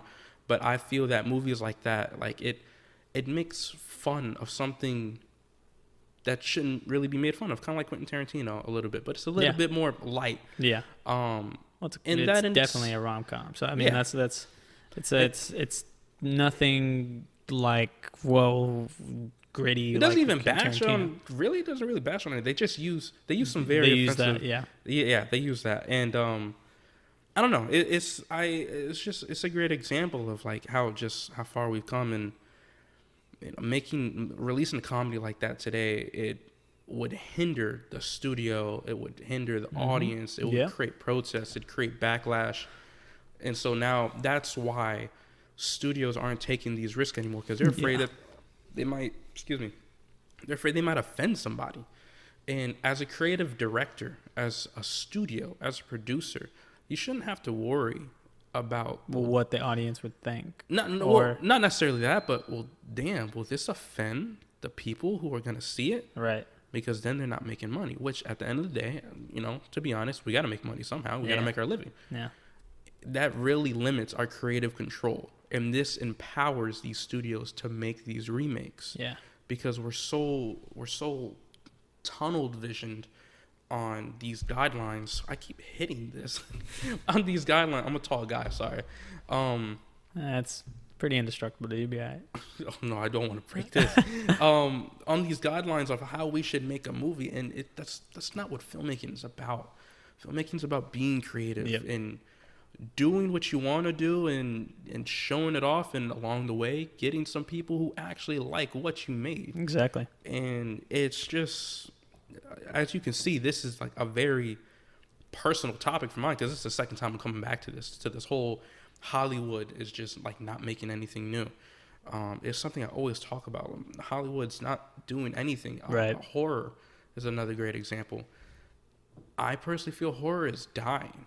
So I think it's just the way I define it too. But what is personally for you a horror? Like, is it the gore about a movie, or is it the suspensefulness about a movie? What horror movie will leave you leaving the theater saying like being, I'm so scared. Yeah, I'm paranoid. Yeah. Like, oh shit. Like, was that real? Like, what's a good one, man? You seen the movie It Follows? Yes. No, but I've heard of it, and yes, I heard it was like really good. Okay. It Follows, to me, is a good example of that. It's so simple.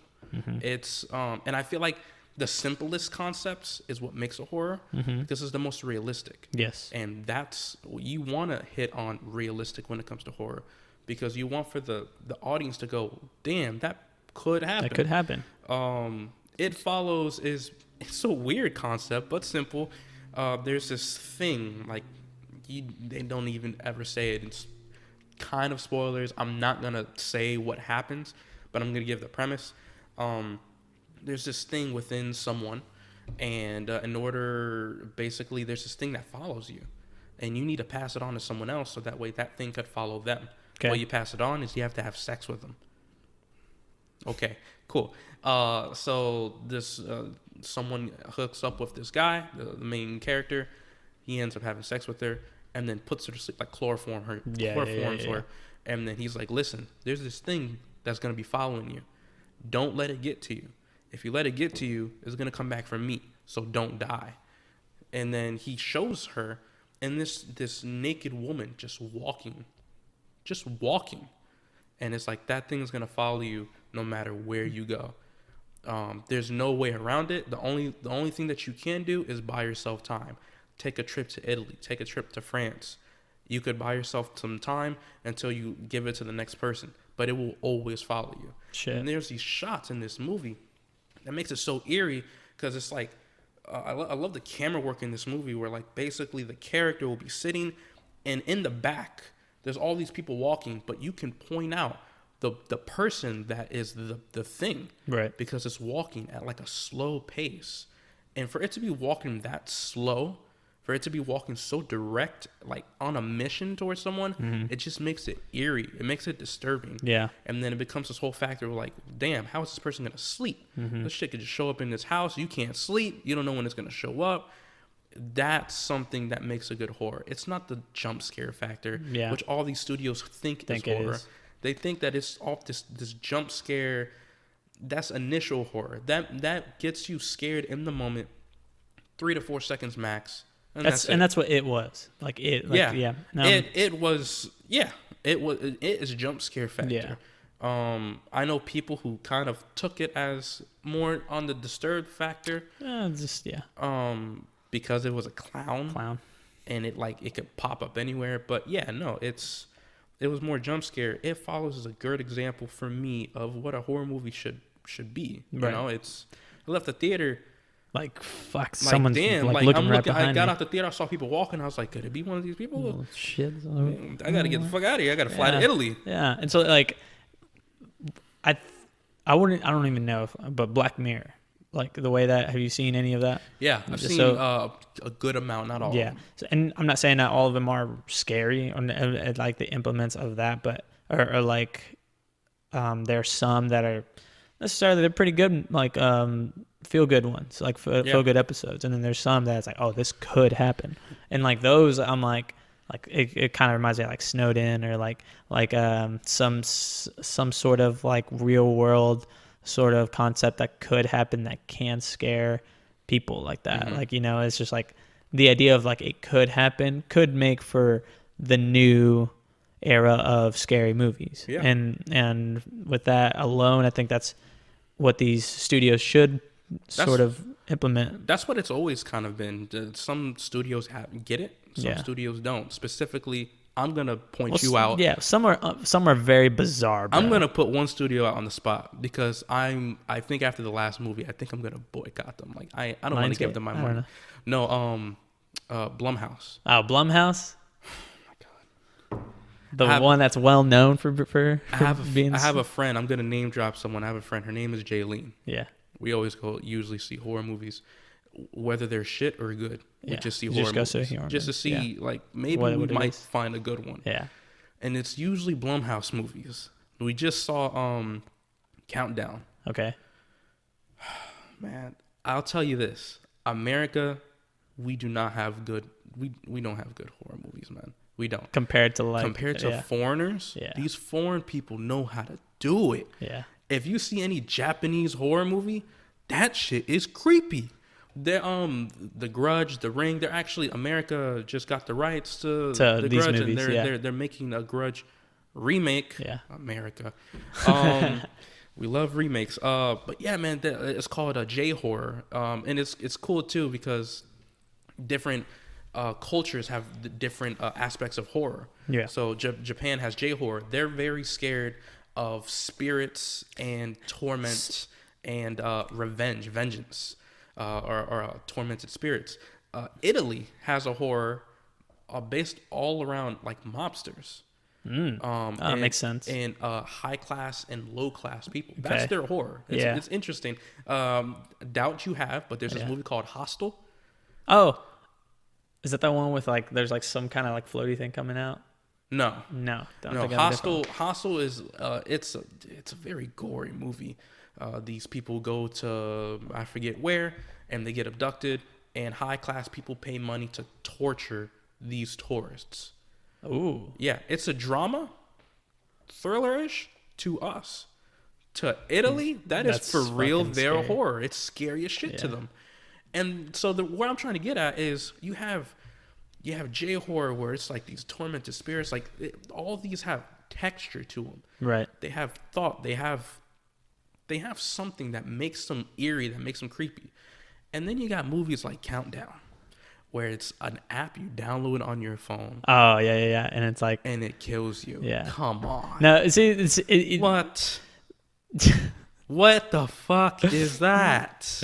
For our society and the way that how we are with technology, that could scare the most generic. And you know what? I would say that, and I would say, wow, that could be scary. That could be our society. Yeah. It scares no one. Yeah. The movie flopped. Yeah. It's flopping right now at the box office. I saw it and I was like, yeah, man, I thought I wanted to go watch it. I was like, nah, I don't. Dude, it was bad. It was bad. I don't even know where I was getting at with that. Maybe that was just a personal rant. I think it was a personal rant. How did we get on that topic? We were just you were saying that there was one that you were going to bash on because Blumhouse. How did I get on that? I don't know. Well, yeah, you said you were going to. I don't know why you were going to bash on it because you said that there's some of those movies that did good. Oh no, you're saying that you saw a movie recently that was like not to the standards of what it was. I'm not even sure. But is Blumhouse a American? Mm-hmm. Okay, that's why you brought it up. It's an American production. They did oh my god, just talking about it. They did Truth or Dare. Oh yeah. So like, if you don't play Truth or Dare, like you die. Yeah. If you don't, you download the app, you die. It's always like Blumhouse's formula is you do this, or it's a game or something, and you'll die. Yeah. It's not horror, dude. Yeah, it's not horror. It's yeah, I think that's why we got on it because you said there's one that you're gonna bash on that isn't like that isn't like Bad horror foreign, movies. a foreign movie. Right, how Yeah. foreigners can do it better. Yeah, than and I mean foreigners even do it like better than us. Mexican folktale ones, like the one like La Llorona came out, and Yeah. that one I was like, oh, it was all right, but I think like stuff like that, there's like shit like that would scare audiences based on where they come from. So like maybe for some here it wouldn't, like the natural American that doesn't know anything about it, they're like, oh, maybe we should go watch this movie, and they're just gonna think anything of it. But then there's people like they're not gonna think anything of it, but there's people that shit fucking Like, it's damn. weird and it's real, and I'm like, I'm about to die, and I'm like, I personally know people who wouldn't watch the movie because they were scared of La Llorona. yeah, Like they were raised with their moms telling they're them, like, no, do the kitchen, do the dishes. If you don't, La Llorona's gonna come. yeah, it's like And shit like that. I didn't know about that until the movie came out. Yeah. 'Cause I'm half black, half Hispanic, Puerto Rican specifically. Yeah, But I have people who like come from Ecuador and Mexico and things like that. And when the movie came out, didn't know anything of it up until the movie came out. And I would ask people, "Hey, you want to go see it?" And they're like, "No." no, you're fucking crazy. Like, Man. why? You want to die? They're like, "Yeah, well, that." I'm like, "Why? Dude, it's just a movie." It's like, "No, dude, it's a La Llorona." It's crazy, man. It's crazy shit. Yeah, so it's crazy how that had an impact. But yeah, it's I don't know how we got on this whole horror movie spiel. No. I mean, we were talking about the differences between the movie industry and from then and now, and you said that one of them was the topic of horror. And yes, okay. Yes. Wow, man. So, I told you we did. And I'll do this all the time. It's too. great, And man. so, But I mean, from there, it's because it stretches out to a more deeper conversation than what it really is. Because it's granted, it's broad. Yes, and there's a lot of things. Some good, some bad. Yeah. So, and I think like a lot of what cultural society has done to the movie industry in general, some of it is good. Let's just say for Sonic, not really a good movie. But then there's like other ones where it's like where a cultural society would influence a movie, just kind of like Joker. Mm-hmm. And there's some good but some bad things that can come from both of those aspects. Yeah. So now we're gonna finish it off with the Disney Plus. Oh, goodness. So we're gonna go and we can talk a little bit of what are your initial thoughts on just the Disney Plus? Okay, so I'm gonna give it to you first as a fan. I'm gonna give it to you first as a fan from Marvel's perspective. First off, I can see why Disney wants to do this. Disney wants to create a streaming service because whether people want to realize it or not, movies and entertainment in general is moving towards an era of streaming. This is a no-brainer. Totally agree. Yeah, it is. It's moving. I've been telling people for a while now, give it, honestly, 15, maybe 20 years, we're not going to have theaters. It's crazy to believe that. Yeah. I've already heard that it's going to be like a movie box or something like that. Yeah, there's not going to be any theaters, which kind of sucks for me personally. I know, dude. I ask any of my friends. I love going to, it's what you said. People go to the movies to kind of get away. Yeah. I smell popcorn and it's I affiliate it with a movie, and it makes me want to go to the movie because I like being in that seat with a bag of popcorn and watching a movie on the big screen. I feel like it's a whole experience that you can only experience in a theater, Avatar being one of them. Avatar is an amazing movie to experience in the theaters. Yeah, some movies are meant for the theater. Yeah, and then you watch it at home on your small screen TV. Audio is probably not that loud, and it's not the same. It's a whole experience. Well, and I'm gonna chime in a little bit on that one. Yeah. Just like this topic can keep going on and on, because the reason for that is the movie going experience and the movie theater technology in general I think should get up to par with where the audience is watching and enjoying movies. Right. And because of that, I think their platform needs to change for it to happen. Yeah. And like, I don't know what that would be, but you can tell that the movie industry, or like the theaters are creating new technologies, whether that be like the sound or the crisp viewing and where the seats and all. They're really trying, and I think now they're gonna have to really step up their game just to be in the game. Yeah, because people are gonna choose watching it at home as opposed to watching it in theater. Because then that creates a domino effect with like, now where are you putting these so-called actors? Where is that money coming from? I mean, shit, like most of the money already it has to come because movie theaters don't make that much of a big percentage already on the movies. They get it off the popcorn, the movie going experience. Yeah. That's what it is.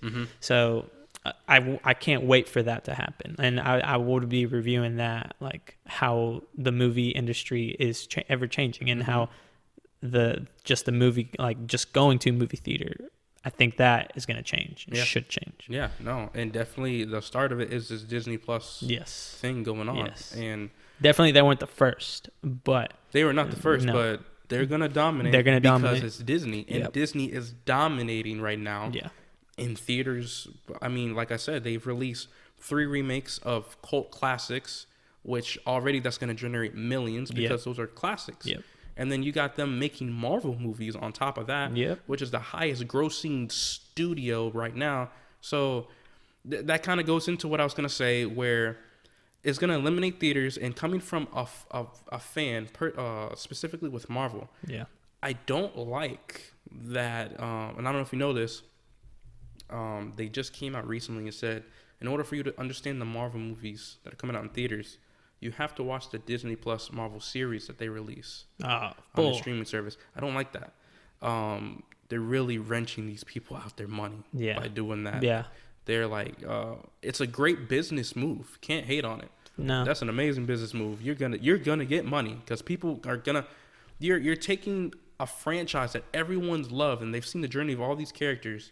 And on top of that, you're like, well, in order to understand the rest of it, you have to buy this. They're going to buy it. I already was, honestly, probably not going to get it. What, the Disney Plus? Yeah, I actually wasn't going to get it. Man, are you kidding me? Did you see the little thing that they gave us at work? What? Like you get a 7-day free trial? I did not see that. Yeah, it's like a little thing, a little tag where they can get a picture, and then they'll take them straight to the link. Yeah. I need to get one. I have it somewhere. I need to get one of those. Yeah. No. It's right there. Oh, is that it? Yeah. I didn't even know that. What? Where are they giving it at? There, where we work. Huh. Yeah, so they were just giving them, like, for anybody that wants to try it. And just try it. Yeah, right. Probably hook me on it. Yeah, honestly, I think the next time you go to work, they're going to give you one. Probably. Yeah. I was honestly kind of on board of not getting it, but like they're like, oh, you have to watch this and that, and I'm like, well, all right, I guess, because I'm okay. This is gonna sound very blasphemous to my field. Blasphemy. Yes. And honestly, blasphemous to who I work for.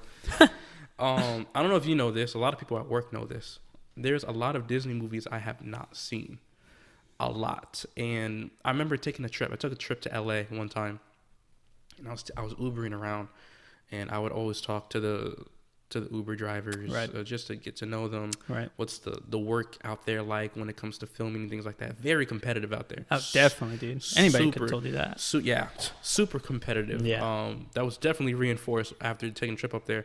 So competitive that there was an Uber driver who tried to pitch to me his idea. Oh, I didn't even tell him I was a director. Yeah. He was pitching. Doing it. He was like, blah, blah, blah. I'm like, oh, that's cool, man. He's like, yeah, this and that. I'm like, oh. He's like, you do movies? I'm like, I'm a director. He's like, oh, even better. He's like, okay, hear me out. Like, yeah, he just drew that out of you real quick. So yes, it's competitive out there. And I was talking to this one guy, and I told him I hadn't dabbled a lot in Disney movies. Right. And he gave me so much shit for it. And it's understandable because he was basically, I agree with him. Disney does a thing where all of their movies, for the most part, are kind of the same. Yeah. Especially with these princess movies. Formula. They're all, yeah, exactly. And they're all, what is the word? Where they teach you a lesson. I know there's a word for it. There's a word for it. Fuck. Speaking from two movie connoisseurs. Oh my goodness. Stories that it teaches you a lesson. I forget what it's called. The message? No, there's an actual word. Yeah, it's like for tales and folklore and stories. to teach you a I lesson. know what you're talking about, but I have no anyways. clue. Yeah, so he's like, Disney does that, but they do it in a way where it's always different. It teaches you the same thing, and you'll never notice it, but they're all, for the most part, the same. Mm-hmm. And Disney has a good way of doing that and formulating that in a way where it hooks you and you don't ever notice it. And it always teaches you a lesson. And that in itself is great writing. And he gave me so much shit. And I was like, you know what? Okay, I'll go and I'll start watching them. So I bring this up because this is one of the reasons why I wasn't going to originally get Disney Plus. Right. Because in all honesty, the Disney movies didn't really interest me. I watch Marvel. Other than Marvel. But see, that's the thing, man. I think Disney is so broad now, that so big, that any aspect of Disney that you like, honestly, should be enough to say, you know what, I think I'll explore the rest. Yeah. Because shit, you look at some old ass movies, and maybe it's just the quality, maybe it's the sound, maybe it's just the way it is, maybe it's just the fact that there's new technology now that you're not going to go watch it, and it's just not going to interest you. Yeah. And it's just like, well, why not? It's like, why? This is such a great movie. It's Yeah. like, bitch, hold on, like hold on, like there's a reason why it was made, yes, and you know that stands for its time, but now it's not that time. Like, it's obviously gonna stick with you, and you're gonna defend it till you fucking die. But Yeah.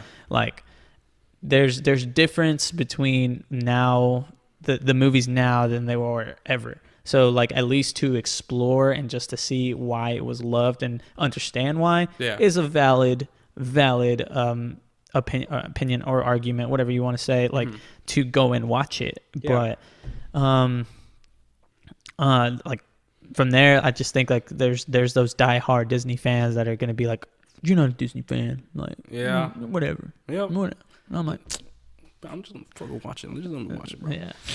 No, yeah. It's something that I'm gonna dabble in. As a kid, it's so sad, man. And maybe that's what pushed me to do filmmaking.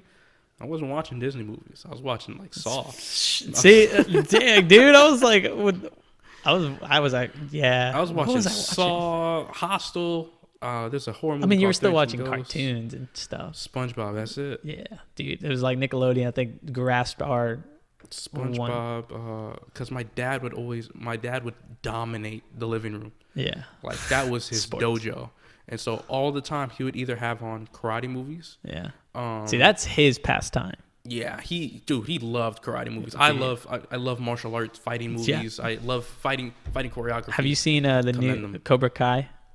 I have not. Dude, I've been told to watch it countless times. One of my best friend Andrew, he was just like, dude, we gotta watch it, man. I promise you. We watched in 2 nights. Like, well, not back to back, but one season. Fucking, we just stayed up watching it, and then the other season, I was blown away. It's not to bash on shows, but I actually don't really watch shows. Yeah, because of the investment value. All right. For you to sit down and fucking be invested in that time. That takes time. Yeah. I'd rather invest an hour than increments of 30 to 50 minutes. Yeah.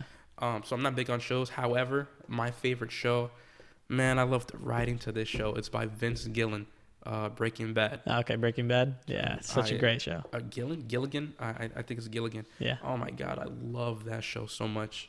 Before that, my favorite show was The Office. The Office, yeah. Which doesn't really have prominent writing, in my opinion. It's just very farce comedy, which you don't really see much of. No.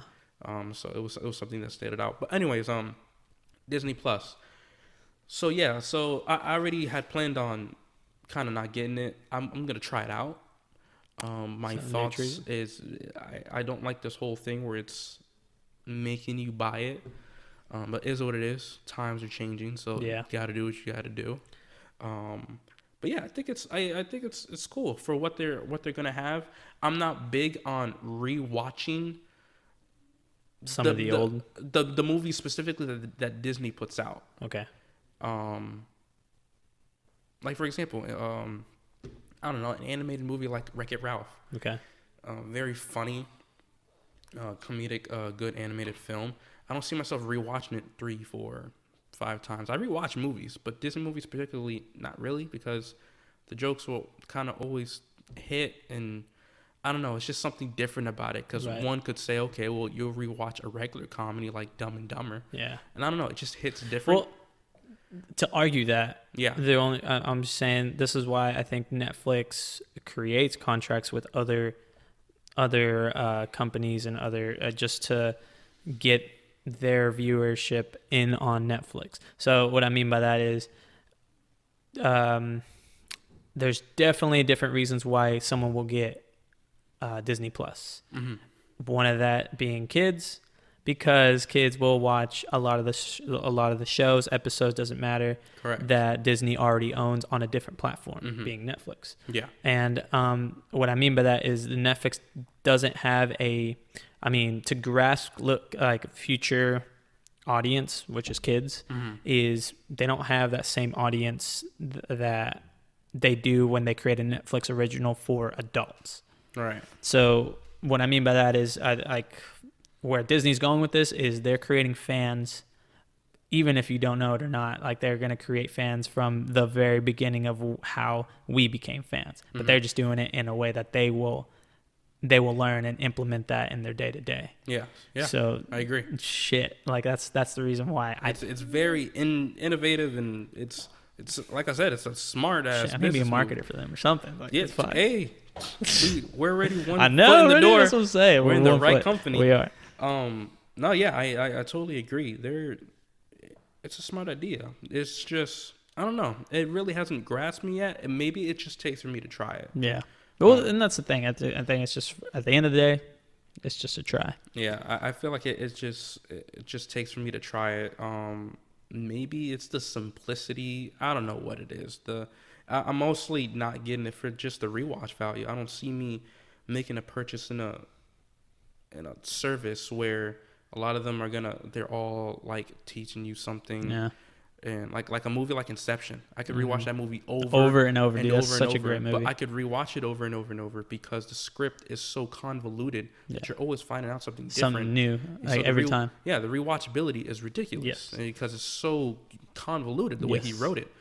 And then you got face value movies like Wreck-It Ralph, where it's just like, there you go. You know, they would add different characteristics to make the movie more pizzazzy aesthetically, but it's like the message is still the same. Yeah. Yeah. So I don't know. I'll give it a shot. I know there's probably people like, yo, DJ, what in the hell are you talking about?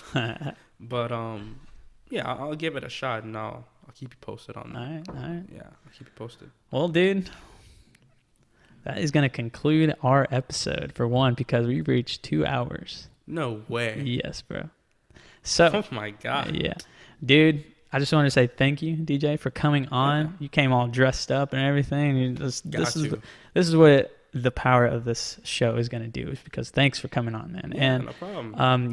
You're gladly welcome whenever. And I would love to come there. I mean, surprisingly enough, in the 2 hours, there's a lot more that we can just that I could have honestly talked about. But dude, I would ramble. It would be forever. Well, like I said, man, this is the first episode you were on. It's just to really introduce you to my audience, and dude, just to see what you're doing. And so I mean, this is just really a plug now. It's kind of like roll out the red carpet for you. If you guys want me back on, let him know. He's gonna be back on. Yeah, he will. Because dude, that's the thing. But just this is your part, man. If you want to tell my audience what you're doing, I like to see what you're doing. Just go ahead. So I'm actually working on a short film at the moment. Haven't really gave it a name yet. I don't even have a project name. I'm still scripting it out. But I always post all of my content on my Instagram, which is D_crazed1. And I'll also post on my Facebook, which is literally just my full name, D'Angelo Rucker, apostrophe in between the D and the A. / Darius Rucker. That's Kim. All the time. Always get it. Other than that, yeah, you can follow me on those accounts. Always posting some content. And yeah, you'll be able to see what I'm doing next. I'm always working, always filming. If you want me back on, let me know, man. I'll be more than welcome, more than happy to come back. Awesome, man. Awesome. And I will be posting his Instagram and Facebook and all his information down in the description down below. And also just to kind of have a little bit of more pizzazz, I'll put it at the end of the video. But ladies and gentlemen, thank you for coming back on to Johnny Reviews. D'Angelo Rucker right here, ladies and gentlemen. I'll see you next time on Johnny Reviews. Thank you guys. Just wait with the cameraman. We'll be good to go. Later. Bye.